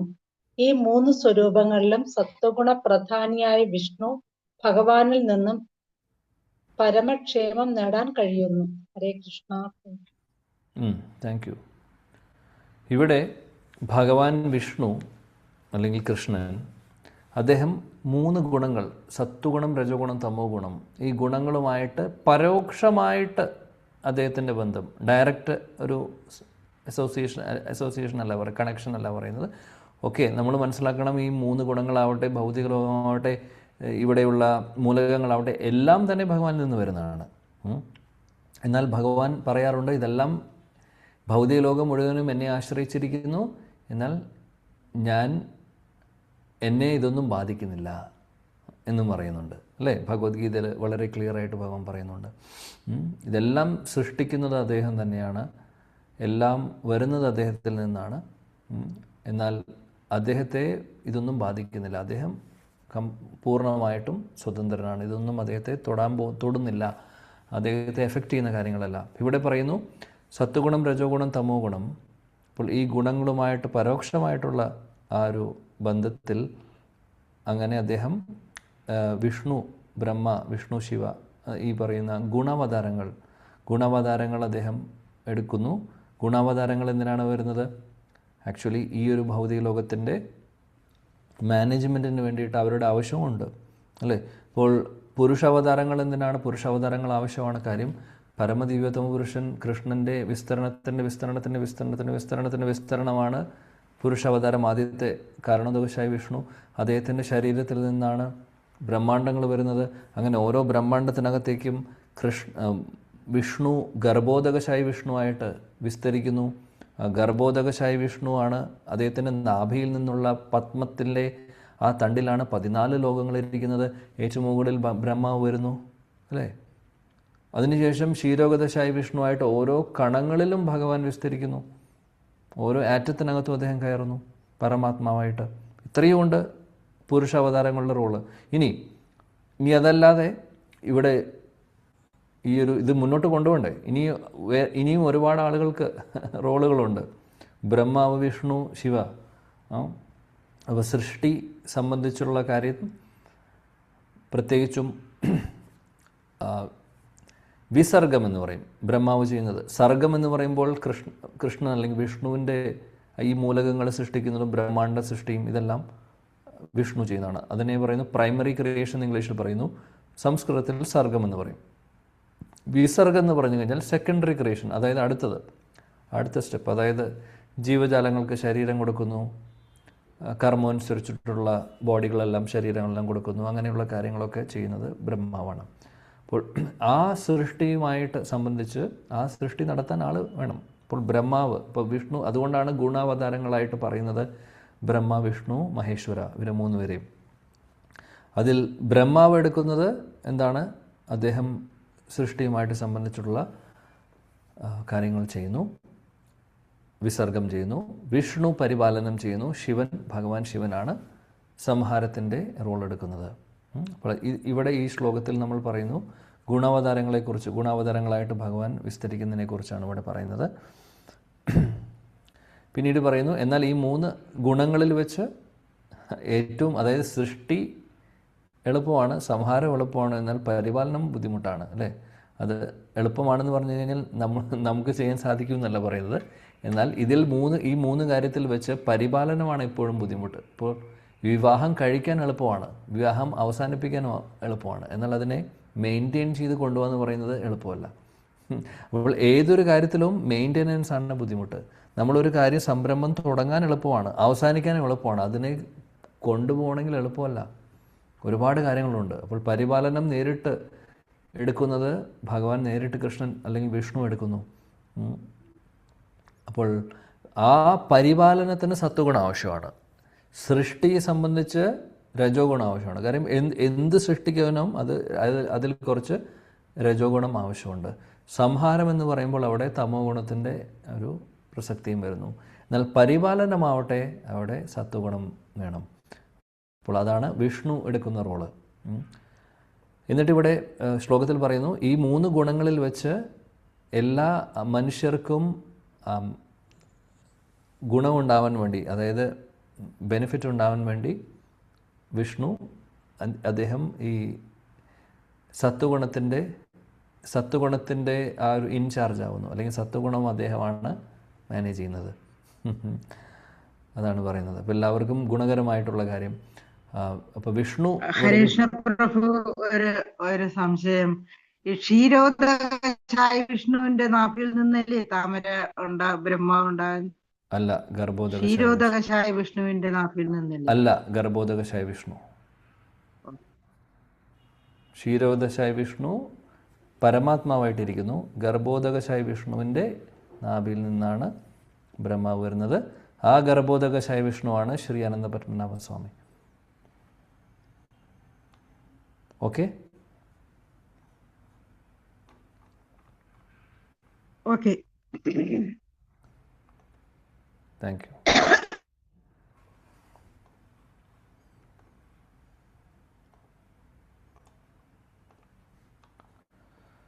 ഓക്കെ, ഹരേ കൃഷ്ണ പ്രഭു. അപ്പോ കാരണോദകശായ വിഷ്ണു.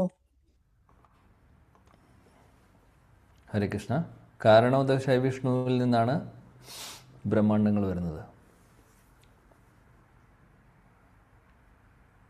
ക്ലിയർ ആയില്ലെങ്കിൽ ഞാൻ ഒന്നുകൂടെ പറയാം. പുരുഷ അവതാരങ്ങൾ 3: കാരണോദകശായ വിഷ്ണു അല്ലെങ്കിൽ മഹാവിഷ്ണു. മഹാവിഷ്ണുവിൻ്റെ വേറെ പേരാണ് കാരണോദകശായ വിഷ്ണു. പിന്നീട് രണ്ടാമത്തെ ഗർഭോദകശായ വിഷ്ണു, 3 ക്ഷീരോദകശായ വിഷ്ണു. കാരണോദകശായ വിഷ്ണു അല്ലെങ്കിൽ മഹാവിഷ്ണുവാണ് സൃഷ്ടിയുടെ തുടക്കം. ഈ ഭൗതിക ലോകം സൃഷ്ടിയുടെ മൂല കാരണം അദ്ദേഹമാണ് ഇത് സൃഷ്ടിക്കുന്നത്. അദ്ദേഹമാണ് ബ്രഹ്മാണ്ടങ്ങൾ സൃഷ്ടിക്കുന്നത്. അദ്ദേഹമാണ് മൂലകങ്ങൾ സൃഷ്ടിക്കുന്നത്. ഭൂമി, അപ്പോ, അനലോ, വായുർ, ഖം, മനോ, ബുദ്ധി, രേവച, ഇതെല്ലാം 24 മൂലകങ്ങൾ പറയും. ഭഗവത്ഗീതയിൽ നമ്മൾ പഠിക്കുന്നുണ്ട്. ഈ മൂലകങ്ങളെല്ലാം സൃഷ്ടിക്കുന്നത്, എലമെൻറ്റ്സ് എല്ലാം സൃഷ്ടിക്കുന്നത് മഹാവിഷ്ണുവാണ്, അല്ലെങ്കിൽ കാരണോദകശായ വിഷ്ണുവാണ്. ജീവാത്മാക്കളും വരുന്നത് അദ്ദേഹത്തിൽ നിന്നാണ്. അതിനുശേഷം ബ്രഹ്മാണ്ടങ്ങൾ, അനേക കോടി ബ്രഹ്മാണ്ടങ്ങൾ അദ്ദേഹം സൃഷ്ടിക്കുന്നു. അദ്ദേഹത്തിൻ്റെ ശരീരത്തിൽ നിന്ന് പുറത്തു വരുന്നു. ശ്വാസം പുറത്തു വിടുന്ന സമയത്ത് അദ്ദേഹത്തിൻ്റെ ശരീരത്തിലെ രോമകൂപങ്ങളിൽ നിന്ന് ബ്രഹ്മാണ്ടങ്ങൾ വരുന്നു.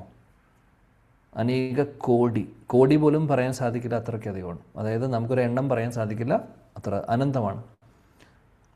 അതിനുശേഷം ഗർഭോദകശായ വിഷ്ണു ആയിട്ടോ, കാരണോദകശായ വിഷ്ണു അവിടെയുണ്ട്. എന്നാൽ ഓരോ ബ്രഹ്മാണ്ടത്തിനകത്തേക്കും ഭഗവാൻ പ്രവേശിക്കുകയാണ് ഗർഭോദകശായ വിഷ്ണുവായി. അങ്ങനെ ഓരോ ബ്രഹ്മാണ്ടത്തിനകത്തും ഒരു ഗർഭോദകശായ വിഷ്ണുവുണ്ട്. ആ ഗർഭോദകശായ വിഷ്ണുവിൻ്റെ റോൾ എന്താണെന്ന് വെച്ചാൽ അദ്ദേഹമാണ് ഈ 14 ലോകങ്ങളും അദ്ദേഹം കിടക്കുന്നു അനന്തശേഷൻ്റെ മുകളിൽ.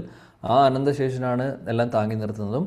ആ ഗർഭോദകശായ വിഷ്ണുവിൻ്റെ നാഭിയിൽ നിന്ന് വരുന്ന താമരയിലാണ് ബ്രഹ്മാവ് ജനിക്കുന്നത്.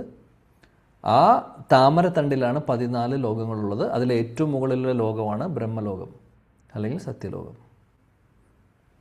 അപ്പോൾ ഗർഭോദകശായ വിഷ്ണു ഓരോ ബ്രഹ്മാണ്ടത്തിനകത്തുമുണ്ട്. കാരണോദകശായ വിഷ്ണു ഒന്നേ ഉള്ളൂ. അദ്ദേഹം ഭൗതിക ലോകത്തിൻ്റെ സൃഷ്ടിയുമായിട്ട് സംബന്ധിച്ച അദ്ദേഹം കാരണസാഗരത്തിൽ കിടക്കുന്നു. എന്നാൽ ഗർഭോദകശായ വിഷ്ണു ഓരോ ബ്രഹ്മാണ്ടത്തിനകത്തുമുണ്ട്. ഇനി ക്ഷീരോദകശായ വിഷ്ണു എന്താണ്? അടുത്ത എക്സ്പാൻഷനാണ്. അദ്ദേഹം ഓരോ കണങ്ങളിലുമുണ്ട്, ഓരോ ആറ്റത്തിനകത്തുമുണ്ട്. അതായത് പരമാത്മാവില്ലാത്ത, ജഡമാവട്ടെ ജീവനുള്ളതാവട്ടെ, ഒന്നിലും പരമാത്മാവില്ലാത്ത ഒന്നുമില്ല. അതായത് ഈവൻ ജഡവസ്തുവിലും ഉണ്ട് പരമാത്മാവായിട്ട് ഭഗവാൻ. ജീവാത്മാവ് ഉണ്ടാവില്ല അതിൽ. പക്ഷേ പരമാത്മാവില്ലെങ്കിൽ ഒന്നിനും അസ്തിത്വമില്ല. ഇപ്പോൾ ഈ ബോട്ടിൽ വെള്ളം, ഇതിനൊരു അസ്തിത്വം ഉണ്ടെങ്കിൽ ഇതിൻ്റെ എക്സിസ്റ്റൻസിൻ്റെ കാരണം അതിൽ പരമാത്മാവ് ഉള്ളതുകൊണ്ടാണ്. ആറ്റം, ഓരോ കണത്തിനകത്തും ഭഗവാനുണ്ട്. അതാണ് ഭഗവാന്റെ ശക്തി അല്ലെങ്കിൽ ഭഗവാന്റെ റോള്. എല്ലായിടത്തും ഭഗവാന്റെ പ്രസൻസ് ഉണ്ട് ശരിക്കും. ക്ഷീരോദകശായ വിഷ്ണു ഓരോ ജീവാത്മാക്കളുടെ ഹൃദയത്തിലുണ്ട്, മാത്രമല്ല ഓരോ കണങ്ങളിലുമുണ്ട്.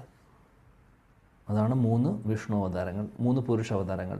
ഇനി ഈ പാലാഴിയിൽ കിടക്കുന്നത് ക്ഷീരോദകശായ വിഷ്ണുവാണ്. നമ്മൾ മൂന്നാമത് പറഞ്ഞിട്ടുള്ള പരമാത്മാവായിട്ടുള്ള ക്ഷീരോദകശായ വിഷ്ണു. ആ ക്ഷീരോദകശായ വിഷ്ണുവിൻ്റെ അടുത്താണ് ബ്രഹ്മാവും മറ്റുള്ള ദേവതമാരും ഒക്കെ പോകുന്നത്. എന്തെങ്കിലും പ്രശ്നങ്ങൾ വരുന്ന സമയത്ത് ഓടിപ്പോകുന്നത്, വിഷ്ണു എന്ന് പറഞ്ഞ് ഓടിപ്പോകുന്നത് അവിടേക്കാണ്. പാലാഴി മന്ഥനം, ആ ലീല. അതേപോലെ തന്നെ കൃഷ്ണൻ ഇവിടെ കംസൻ്റെ ശല്യം കൊണ്ടും അല്ലെങ്കിൽ മറ്റുള്ള അസുരന്മാരുടെ ശല്യം വന്ന സമയത്തും പാലാഴിയിൽ പോയി ഇവർ നിവേദനം സമർപ്പിക്കുന്നുണ്ട് അല്ലേ, ഭഗവാനോട് അവതാരം എടുക്കാൻ പറയുന്നു. ഇതെല്ലാം പോകുന്നത് ക്ഷീരോദകശായ വിഷ്ണുവിൻ്റെ അടുത്താണ്. ഗർഭോദകശായ വിഷ്ണു അദ്ദേഹത്തെ കാണാൻ ഉള്ള അവസരം ഇല്ല എല്ലാവർക്കും. ബ്രഹ്മാവ് വരെ, ബ്രഹ്മാവിനെ സൃഷ്ടിച്ചതിന് ശേഷം ബ്രഹ്മാവ് താമരയിൽ ഇങ്ങനെ ഇരിക്കുന്നു. അദ്ദേഹം ചിന്തിക്കുമായിരുന്നു, ഞാൻ എവിടെ നിന്ന് വന്നു, അദ്ദേഹത്തിനൊന്നും മനസ്സിലാവുന്നില്ല, ഞാൻ എന്ത് ചെയ്യണം, അദ്ദേഹത്തിന് ഒന്നും വെളിപ്പെടുത്തി കൊടുത്തിട്ടില്ല ഭഗവാൻ അതുവരെ.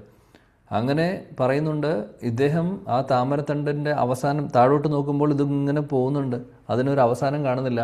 അപ്പോൾ അദ്ദേഹം അവിടെ നിന്ന് താഴോട്ട് ഇറങ്ങുന്നു. ഒരുപാട് വർഷങ്ങൾ അദ്ദേഹം നടക്കുന്നു ഇതിൻ്റെ അറ്റം എവിടെയാണെന്ന് നോക്കാൻ വേണ്ടി. അവസാനം അദ്ദേഹത്തിന് കണ്ടുപിടിക്കാൻ സാധിച്ചില്ല. അദ്ദേഹം മനസ്സിലായി, ഇത് കണ്ടുപിടിക്കാൻ സാധിക്കുന്നില്ല എന്ന് മനസ്സിലായി. അദ്ദേഹം തിരിച്ചുപോയി വീണ്ടും താമരയുടെ മുകളിൽ ഇരിക്കുന്നു. ആ സമയത്ത് ഭഗവാൻ അദ്ദേഹത്തിൻ്റെ ഹൃദയത്തിൽ പറയുന്നു, തപസ്യ ചെയ്യാൻ പറഞ്ഞ് ശബ്ദത്തിൽ ഭഗവാൻ പറയുന്നു, തപസ്യ ചെയ്യാൻ പറയുന്നു. അങ്ങനെ അദ്ദേഹം തപസ്യ ചെയ്യുന്നു. പിന്നീട് ഭഗവാൻ ദർശനം കൊടുക്കുന്നു. ആ സമയത്ത് ഗർഭോദകശായ വിഷ്ണു ദർശനം കൊടുത്ത് ബ്രഹ്മാവിന് വേണ്ട അറിവുകളെല്ലാം പറഞ്ഞു കൊടുക്കുന്നു. പിന്നീട് സൃഷ്ടിയെ സംബന്ധിച്ചുള്ള ശക്തികളും അറിവുകളും എല്ലാം ബ്രഹ്മാവിന് കൊടുക്കുന്നു. അതിനുശേഷം ബാക്കിയുള്ള സൃഷ്ടി സംബന്ധിച്ചുള്ള കാര്യങ്ങളും ബ്രഹ്മാവ് ചെയ്യുന്നു. ഇതാണ് ചെയ്യുന്നത്. അത് കഴിഞ്ഞാൽ സൃഷ്ടി നടത്തിയതിന് ശേഷം പിന്നെ ബ്രഹ്മാവ് കാണുന്നത് ഗർഭോദകശായ വിഷ്ണുവിൻ്റെ അല്ല. എന്തെങ്കിലും പ്രശ്നങ്ങൾ വരുമ്പോൾ ഓടിപ്പോകുന്നത് ക്ഷീരോദകശായ വിഷ്ണുവിൻ്റെ അടുത്താണ്. ഒന്ന് ആലോചിച്ച് നോക്കൂ, ക്ഷീരോദകശായ വിഷ്ണുവിൻ്റെ അടുത്ത് പോകുമ്പോൾ തന്നെ എപ്പോഴും ദർശനം പോലും കിട്ടുന്നില്ല അവർക്ക്. പലപ്പോഴും ശബ്ദം മാത്രമേ കേൾക്കുന്നുള്ളൂ. ഭഗവാന്റെ ശബ്ദത്തിലൂടെ ഭഗവാൻ പറയും, ഓക്കെ പേടിക്കണ്ട, ഞാൻ വരാം, ഞാൻ അവതരിക്കും എന്ന് പറഞ്ഞ് കാര്യങ്ങളൊക്കെ പറയും. അപ്പോൾ ഭഗവാൻ ക്ഷീരോദകശായ വിഷ്ണുവിൻ്റെ ദർശനം തന്നെ ഇത്രയും ബുദ്ധിമുട്ടാണെങ്കിൽ ഗർഭോദകശായ വിഷ്ണുവിനെ കുറിച്ച് പറയേണ്ട ആവശ്യമില്ല. കാരണോദകശായ വിഷ്ണുവിൻ്റെ ദർശനത്തെക്കുറിച്ച് പിന്നെ ചിന്തിക്കാൻ പോലും സാധിക്കില്ല. അപ്പോൾ അതിനപ്പുറത്തുള്ള നാരായണനോ, ഇനി അതിനപ്പുറത്തുള്ള ബലരാമനോ, അതിനപ്പുറത്തുള്ള കൃഷ്ണനോ നമ്മൾ വിചാരിക്കുന്ന പോലെ ഈസിയല്ല. ഒരുപാട് കടമ്പകൾ കടന്നു പോകാനുണ്ട്. എന്നാൽ ഭഗവാന്റെ കൃപയുണ്ടെങ്കിൽ തീർച്ചയായിട്ടും ഇതെല്ലാം സാധിക്കും. തീർച്ചയായിട്ടും ഇതെല്ലാം സാധിക്കും. അപ്പോൾ ഇതാണ് സൃഷ്ടിയുമായി സംബന്ധിച്ചുള്ള കാര്യങ്ങൾ. ഹരേകൃഷ്ണ പ്രഭു ഒന്നുകൂടെ, ഈ ഗർഭോദകശായി വിഷ്ണുവിന്റെയും ക്ഷീരോദകശായ വിഷ്ണുവിന്റെയും നാഭിയിൽ നിന്നും താമരയുണ്ട് അല്ലേ? രണ്ട്. ക്ഷീരോദകശായ വിഷ്ണുവിൻ്റെ നാഭിയിലത്തെ ഗർഭോദകശായ താമരയെ വിഷ്ണുവിന്റെ ഗർഭോദകശായ വിഷ്ണുവിനെ കുറിച്ചാണ് നമ്മൾ പറഞ്ഞത്. അദ്ദേഹത്തിൻ്റെ നാഭിയിലെ താമരയെ കുറിച്ചാണ് പറഞ്ഞത്. ഇപ്പോൾ ക്ഷീരോദകശായ വിഷ്ണുവിൻ്റെ പറഞ്ഞില്ല. ക്ഷീരോദകശായ വിഷ്ണുവിന്റെ താമര ക്ഷീരോദകശായ വിഷ്ണുവിൻ്റെ ഇല്ല മാതാജി. ഞാൻ ഇപ്പോൾ ഇത്രയും നേരം പറഞ്ഞത് ക്ഷീരോദകശായ വിഷ്ണു പരമാത്മാവായിട്ടുണ്ട് എന്നുള്ളതാണ്. ഗർഭോദകശായ വിഷ്ണുവിൻ്റെ നാഭിയിൽ നിന്നാണ് താമര വരുന്നതും ബ്രഹ്മാവിൻ്റെ സൃഷ്ടിയും നടക്കുന്നത്. അങ്ങനെയാണ്. ഇതാണ് ശാസ്ത്രങ്ങൾ പറയുന്നത്. ഹരേ കൃഷ്ണ പ്രഭു. സദാ കൃപ, മഹത്തത്വം, പിന്നെ മൂന്നാമത്തേത് ഏതാണ്? ഓക്കെ. സതാം കൃപ മഹത് തത്വമല്ല, മഹത് സേവ. മഹത് സേവ, ഭക്തരെ സേവിക്കുന്നതിനെ കുറിച്ച്, പരിശുദ്ധ ഭക്തരെ സേവിക്കുക. ശ്രദ്ധ, ശ്രദ്ധ. മൂന്നാമത്തെ ശ്രദ്ധ. അതെ. ഹരേ കൃഷ്ണ. ശ്രദ്ധ എന്ന് പറഞ്ഞാൽ വിശ്വാസം, ഫെയ്ത്ത്. കൃഷ്ണ പ്രഭു, ഹരേർ മാധുര്യ ഭാവാന്ന് വെച്ചാൽ എന്തുട്ടാണ് പ്രഭു? ഹരേർ ഭാവാനം. ഓക്കെ. ഹരേർ മാധുര്യാനുഭവം എന്ന് പറഞ്ഞു കഴിഞ്ഞാൽ ഭഗവാന്റെ മാധുര്യത്തെ അനുഭവിക്കുന്നതിനെ, ഭഗവാന്റെ സ്വീറ്റ്നെസ്, മാധുര്യം. അത് ദർശനത്തിൽ മുഴുവനും ആവുന്നില്ല. മാധുര്യാനുഭവം എന്ന് പറഞ്ഞാൽ ആ മാധുര്യത്തെ നമുക്ക് തൊട്ടറിഞ്ഞ് അനുഭവിക്കാൻ സാധിക്കുന്ന ഒരവസ്ഥയാണ് പറയുന്നത്. ഓക്കെ.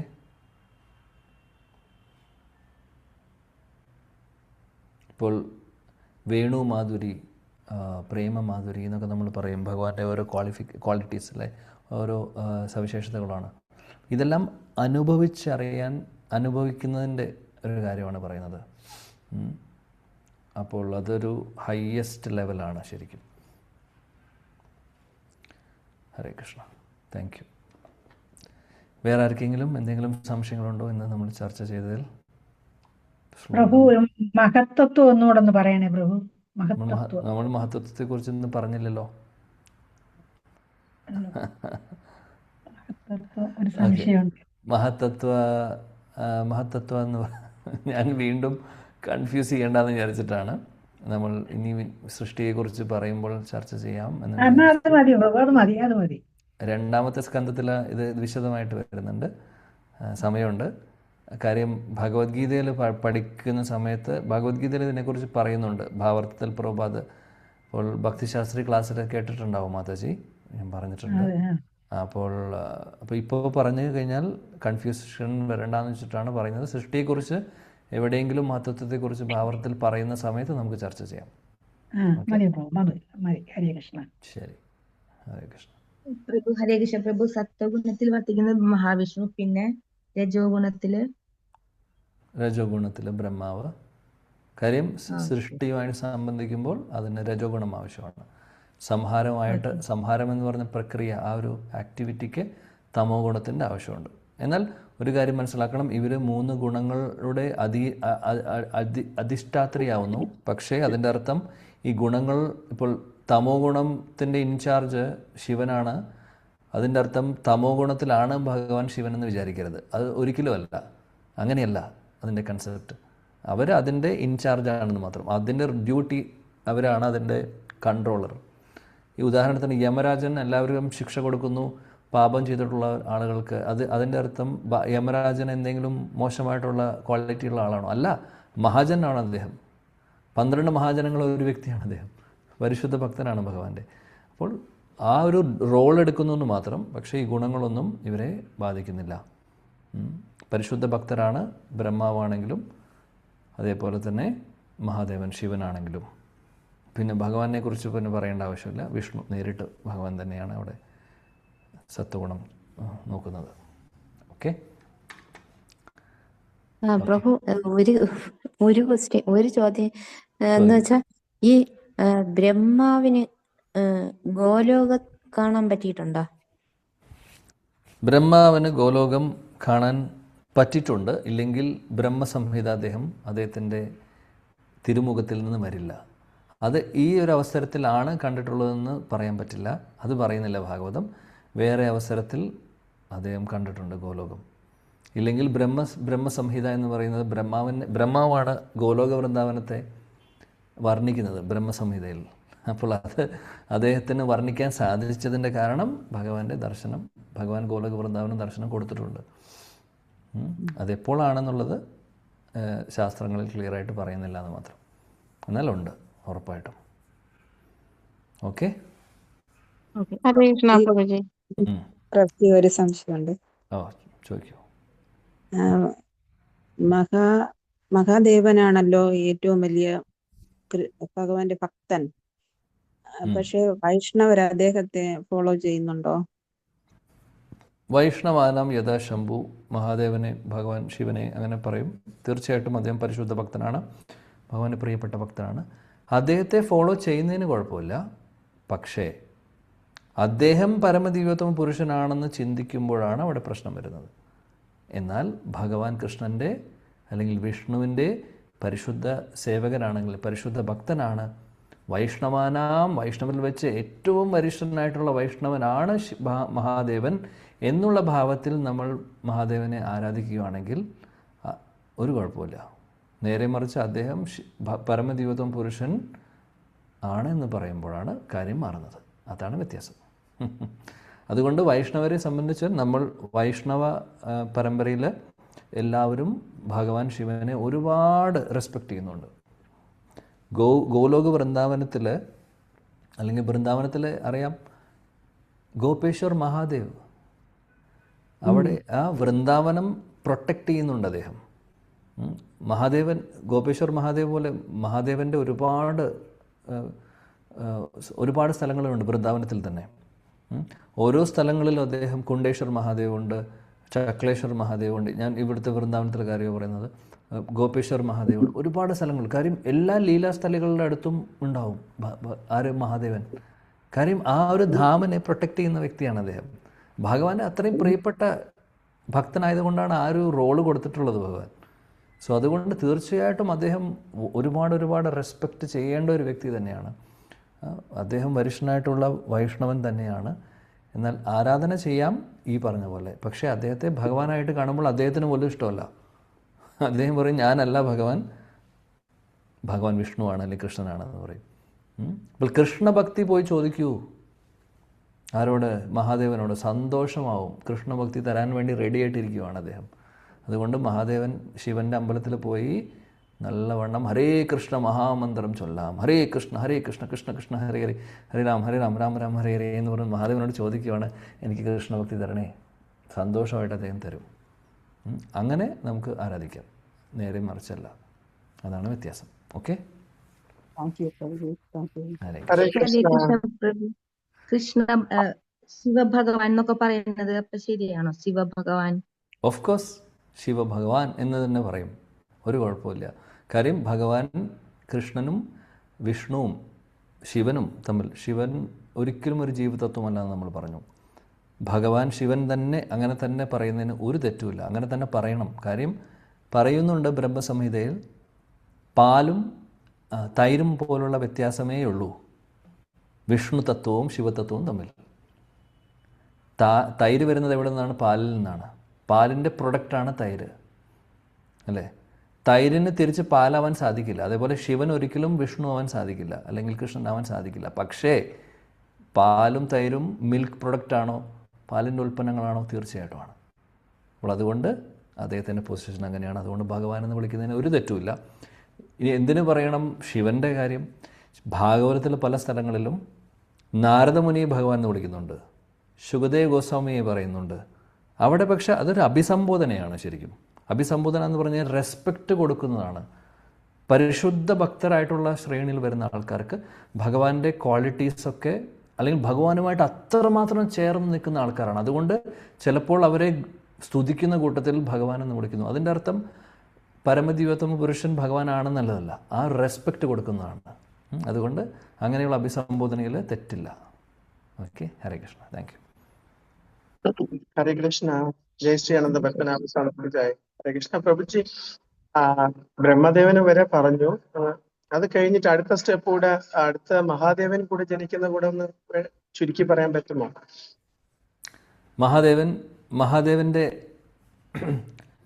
ശരിക്കും പറയുകയാണെങ്കിൽ ഭഗവാൻ ശിവൻ ഒരു ജീവാത്മാവല്ലാത്തതുകൊണ്ട് അദ്ദേഹം ആധ്യാത്മിക ലോകത്തിൽ ഉണ്ട്. ഇപ്പോൾ നമ്മൾ നേരത്തെ പറഞ്ഞ ഹൈറാർക്കിയിൽ ഭഗവാൻ കൃഷ്ണൻ, 2 ബലരാമൻ, ആ ഒരു ഹൈറാർക്കി നമ്മൾ പറഞ്ഞു. 3ാമത് ചതുർവ്യൂഹം. ആദ്യത്തെ ചതുർവ്യൂഹത്തിൽ നമ്മൾ വാസുദേവൻ, സംഘർഷൻ, അനിരുദ്ധൻ, പ്രദ്യുമ്നൻ, അനിരുദ്ധൻ. ആ സംഘർഷനെ പറയുന്നത്, ആദ്യത്തെ ചതുർവ്യൂഹത്തിലെ സംഘർഷനെ മൂലസംഘർഷൻ എന്ന് പറയും. മൂലസംഘർഷനിൽ നിന്ന് നാരായണൻ വരുന്നു, ശ്രീമൻ നാരായണൻ, വൈകുണ്ഠത്തിലെ നാരായണൻ. അതിനുശേഷം പിന്നെ വീണ്ടും ചതുർവ്യൂഹമാണ്. 2ാമത്തെ ചതുർവ്യൂഹത്തിലെ സംഘർഷനെ മഹാസംഘർഷൻ എന്ന് പറയുന്നു. അപ്പോൾ ഇതിനുശേഷം തൊട്ടടുത്തുള്ള വിസ്തരണമാണ് പുരുഷ അവതാരങ്ങൾ വരുന്നത്, ഈ പറഞ്ഞ കാരണോദശായ വിഷ്ണു ഒക്കെ. എന്നാൽ കാരണോദശായ വിഷ്ണുവും ഗർഭോദശായ വിഷ്ണു ഒക്കെ വരുന്നത്, അവരുടെ റോള് വരുന്നത് ഭൗതിക ലോകത്തിൻ്റെ സൃഷ്ടി, പരിപാലനം, ആ ഒരു കാര്യങ്ങൾ, അത് നമ്മൾ ഓൾറെഡി പറഞ്ഞു. എന്നാൽ ഈ മഹാസംഘർഷനിൽ നിന്ന് ഒരാളും കൂടെ വരുന്നുണ്ട്, അദ്ദേഹമാണ് സദാശിവൻ.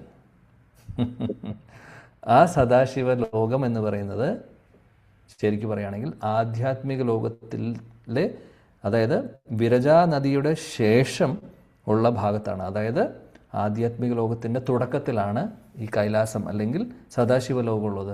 അവിടെ ഭഗവാൻ ശിവൻ്റെ രൂപം തന്നെ 4 കൈകളുള്ള ചതുർഭുജനായിട്ടാണ് ഇരിക്കുന്നത്.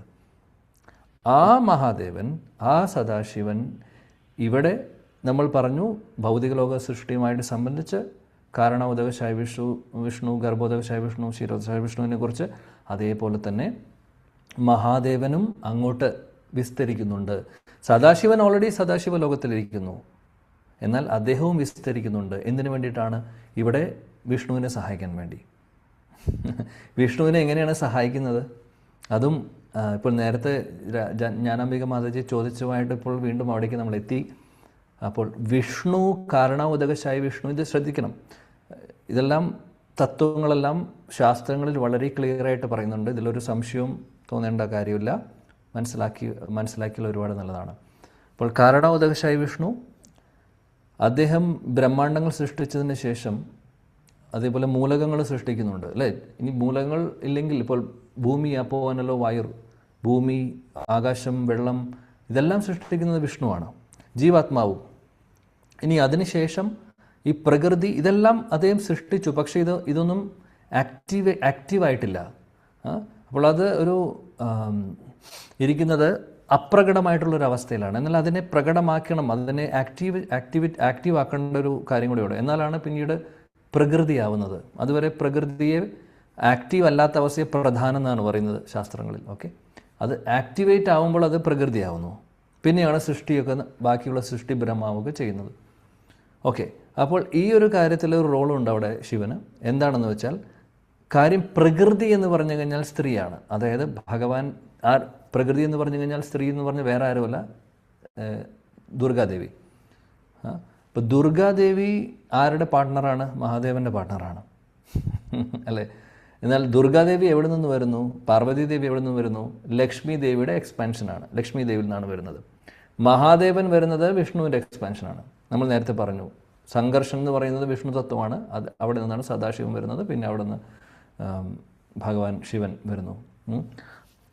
അപ്പോൾ അപ്പോൾ ഇവിടെ ശിവൻ്റെ റോൾ എന്താണെന്ന് വെച്ചാൽ, ഭൗതിക ലോകത്തിൽ പല റോളുകളുണ്ട്. അതിൽ ഒരു റോള് പറയുവാണ്, സൃഷ്ടിയിൽ ഒരുപാട് റോളുണ്ട് അദ്ദേഹത്തിന്. സൃഷ്ടിയുമായി സംബന്ധിച്ച് നമ്മുടെ കാരണോദകശായ വിഷ്ണു, അദ്ദേഹം മൂലകങ്ങൾ സൃഷ്ടിച്ചു. അവിടെയാണ് മഹത്തത്വം എന്ന് പറയുന്നത്. മഹത്തത്വം എന്ന് പറയുന്നത് എന്താണെന്ന് വെച്ചാൽ, ഈ മൂലകങ്ങളെല്ലാം അപ്രകടമായിട്ടിരിക്കുന്ന ഒരവസ്ഥ. അതായത് അത് ഉണ്ട് അവിടെ, പക്ഷെ അത് ആക്റ്റീവായിട്ടില്ല. അപ്പോൾ സൃഷ്ടി ഇനി നടക്കാൻ പോകുന്ന അതായത് ഭൗതിക ലോകം സൃഷ്ടി നടക്കുന്നേ ഉള്ളൂ, നടന്നിട്ടില്ല. അതിന് മുമ്പുള്ളൊരു അവസ്ഥയാണ്. അപ്പോൾ ഇവിടേക്ക് നമ്മുടെ കാരണോദകശായ വിഷ്ണു അല്ലെ മഹാവിഷ്ണു, അദ്ദേഹത്തിൻ്റെ ദൃഷ്ടി പതിയുന്നുണ്ട്. ആ ദൃഷ്ടി ഇതിൽ പതിയുമ്പോഴാണ് ഇതെല്ലാം ആക്റ്റീവ് ആവുന്നത്. സൃഷ്ടിച്ചിട്ടുള്ളത് അദ്ദേഹമാണ്, പക്ഷെ അതിനെ ആക്ടിവേറ്റ് ചെയ്യുന്നത് ഭഗവാന്റെ ദൃഷ്ടിയിലൂടെയാണ്. അപ്പോൾ ആ ദൃഷ്ടി പതിയാൻ വേണ്ടി, അല്ലെങ്കിൽ ദൃഷ്ടി കൊടുക്കുമ്പോൾ ഭഗവാൻ എന്താ ചെയ്യുന്നത് വെച്ചാൽ, കാര്യം ഇത് പ്രകൃതിയായി മാറുന്നതാണ്. അത് പ്രകൃതി എന്ന് പറഞ്ഞാൽ നമ്മുടെ ദുർഗാദേവി ആയതുകൊണ്ട് അദ്ദേഹത്തിൻ്റെ ദുർഗാദേവി ഭഗവാന്റെ ഭാര്യയല്ല, അദ്ദേഹത്തിൻ്റെ സഹോദരി സ്ഥാനമാണുള്ളത്. അതുകൊണ്ട് അദ്ദേഹം എന്ത് ചെയ്യുന്നു, മഹാദേവനെയാണ് യൂസ് ചെയ്യുന്നത്. ഈ ദൃഷ്ടി എന്ന് പറയുന്നത് ശരിക്കും പറയുന്നത് ബീജമാണ്. ബീജം ഒരു സ്ത്രീയിലേക്ക് കൊടുക്കുന്നത് പോലെയാണ്. ഒരു സ്ത്രീയുടെ ശരീരത്തിലേക്ക് ഒരു പുരുഷൻ്റെ ബീജം കയറുമ്പോഴാണ് കുട്ടികൾ ഉണ്ടാവുന്നത്. അതേപോലെ ഈ ജീവാത്മാക്കളെ ഭഗവാൻ ഇതിൽ ജീവാത്മാക്കളുടെ ബീജം ഈ പ്രകൃതിയിലേക്ക് കൊടുക്കുന്നതും അല്ലെങ്കിൽ ഈ പ്രകൃതിയെ ആക്ടിവേറ്റ് ചെയ്യുന്നതും അദ്ദേഹം ദൃഷ്ടിയിലൂടെയാണ്. അപ്പോൾ ഈ ദൃഷ്ടിയെ കൊണ്ടുപോകുന്ന ജോലിയാണ് മഹാദേവനുള്ളത്. കാര്യം ഭഗവാൻ നേരിട്ട് നമ്മുടെ ദുർഗാദേവിയെ തൊടുന്നില്ല, മഹാദേവനെ യൂസ് ചെയ്തുകൊണ്ട് അങ്ങനെയാണ് ഈ ദൃഷ്ടി കൊണ്ട് ദുർഗാദേവിയിലേക്ക് എത്തിക്കുന്നത്. അങ്ങനെയാണ് പിന്നീട് സൃഷ്ടി നടക്കുന്നത്. അതുകൊണ്ടാണ് പ്രകൃതി പിന്നീട് സൃഷ്ടി നടക്കുന്നതും ബ്രഹ്മാവിൻ്റെ ക്രിയേഷൻ നടക്കുന്നതൊക്കെ അവിടെ നിന്നാണ്. അപ്പോൾ ആക്റ്റീവായി ഈ മൂലങ്ങളെല്ലാം ആക്റ്റീവായി, ഭൂമി, അപ്പോനല്ലോ, വായു ഇതെല്ലാം ആക്റ്റീവായിരിക്കുന്നു. പിന്നീട് ആ പോയിന്റിൽ നിന്നാണ് പിന്നെ ജീവജാലങ്ങൾക്ക് ശരീരങ്ങളൊക്കെ ബ്രഹ്മാവ് കൊടുക്കുന്നത്. എന്നാൽ പ്രധാനപ്പെട്ട പോയിന്റ് എന്താണെന്ന് വെച്ചാൽ ഭഗവാന്റെ ദൃഷ്ടിയാണ് ബീജം പ്രദാനം ചെയ്യുന്നത്. അപ്പോൾ ആ ഒരു ബീജത്തെ കൊണ്ടുപോകുന്നതാണ് മഹാദേവൻ. അപ്പോൾ ആ ഒരു റോളാണ് മഹാദേവനുള്ളത്. അപ്പോൾ അതുകൊണ്ടാണ് പലപ്പോഴും ദുർഗാദേവിയെ ജഗത് മാത എന്ന് പറയുന്നു, ജഗത് പിത എന്ന് മഹാദേവനെയും പറയുന്നു. അപ്പോൾ ഒരു തരത്തിൽ നോക്കുമ്പോൾ ഇങ്ങനെ ഒരു റോൾ അവർക്കുള്ളത് കൊണ്ട് അവരെ അങ്ങനെ വിളിക്കുന്നതിൽ, ജഗത് പിത ജഗത് മാത വിളിക്കുന്നതിൽ തെറ്റില്ല. കാരണം എന്താണെന്ന് അത് നമ്മൾ മറക്കാതിരിക്കുക. പക്ഷേ അവർ വലിയൊരു സൃഷ്ടിയുമായി സംബന്ധിച്ച് ഒരു വലിയൊരു കാര്യം ചെയ്യുന്നുണ്ട് അവർ. അതുകൊണ്ടാണ് ഇടയ്ക്ക് ജഗത് പിത ജഗത് മാത എന്ന് വിളിക്കുന്നത്. പക്ഷെ അതിൻ്റെ പുറകിൽ വിഷ്ണുവിൻ്റെ കാര്യം ആളുകൾക്കറിയില്ല. ഇവരാണ് സുപ്രീം എന്ന് മനസ്സിലാക്കുമ്പോഴാണ് തെറ്റുപറ്റുന്നത്. പക്ഷേ അതിൻ്റെ പുറകിൽ വിഷ്ണു ഉണ്ട് എന്നുള്ളത് ആളുകൾക്ക് അറിയില്ല. എന്നാൽ ശാസ്ത്രങ്ങൾ വളരെ ക്ലിയർ ആയിട്ട് പറയുന്നുണ്ട് ഇങ്ങനെ ഒരു റോളുണ്ട് മഹാദേവന്. ഇനി ഇതല്ലാതെ റോൾസ് ഉണ്ട്. 11 രുദ്രന്മാരായിട്ട് വീണ്ടും വിസ്തരിക്കുന്നുണ്ട്. അതേപോലെ ഗുണാവതാരത്തിൽ ഒരാളായിട്ട് മഹാദേവൻ വീണ്ടും വിസ്തരിക്കുന്നുണ്ട്. അപ്പോൾ ഇതെല്ലാം അതിനുശേഷം സൃഷ്ടിയുമായിട്ട് സംബന്ധിക്കാത്ത അത് കഴിഞ്ഞിട്ടുള്ള റോളുകളാണ്. ഗുണാവതാരത്തിൻ്റെ റോളും 11 രുദ്രന്മാരുടെ ഒരാളുള്ള റോളും അതിലൊരു കൂട്ടത്തിലാണ് 11 രുദ്രന്മാർ എന്ന് പറയുന്ന ആ ഒരു വിസ്തരണത്തിലാണ് ബ്രഹ്മാവിൻ്റെ നെറ്റിയിൽ നിന്ന് വരുന്നത് ഭാഗവതം പറയുന്നുണ്ട് മഹാദേവൻ വരുന്നത്. ആക്ച്വലി പക്ഷേ മനസ്സിലാക്കണം, ബ്രഹ്മാവിനേക്കാൾ വലിയ സ്ഥാനമാണ് ആർക്കുള്ളത്? മഹാദേവനുള്ളത്, ശിവനുള്ളത്. അപ്പോൾ അങ്ങനെ ഒരുപാട് കാര്യങ്ങളുണ്ട്. ശിവതത്വം വളരെ മനോഹരമാണ്, നമ്മൾ മനസ്സിലാക്കണം. അപ്പോൾ അദ്ദേഹത്തിൻ്റെ പൊസിഷനും വലിയ പൊസിഷനാണ്. ഓക്കെ പ്രഭു, ഞാൻ വളരെ ചുരുക്കത്തിൽ പറഞ്ഞു. സർപ്രൈസ് ഒക്കെ പൊളിച്ചു. കുഴപ്പമില്ല. എല്ലാം സർപ്രൈസ് ഒന്നും ഉണ്ടായിരുന്നില്ല. എന്നാൽ എന്തായാലും നന്നായി. ഈ ഒരു സൃഷ്ടിയുമായി സംബന്ധിച്ച ചോദ്യങ്ങൾ നമുക്ക് അറിഞ്ഞിരിക്കേണ്ട കാര്യങ്ങളാണ്. സംശയങ്ങളുള്ള സെക്ഷൻ ആയിരിക്കും. പക്ഷെ എന്തായാലും ക്ലിയർ ചെയ്താൽ നല്ലതാണ്. സംശയങ്ങൾ ഒരുപാട് ഉണ്ടാവും. ഇനി എന്തെങ്കിലും സംശയം ഉണ്ടെങ്കിൽ നാളെ ചോദിച്ചോളൂ. സമയം നിങ്ങൾക്ക് തന്നെയാണ് വൈകിയത്, എനിക്ക് കുഴപ്പമില്ല. അവിടെ സമയം 9:45, അതുകൊണ്ട് ഞാൻ നിർത്തുന്നു. ഹരേ കൃഷ്ണ. ഇത് റെക്കോർഡ് ചെയ്യാൻ പറ്റില്ല. ഈ ക്ലാസ് ഒന്നും കൂടി കേൾക്കണം. എല്ലാം റെക്കോർഡ് ചെയ്തിട്ടുണ്ട്. എല്ലാം റെക്കോർഡഡ് ആണ്.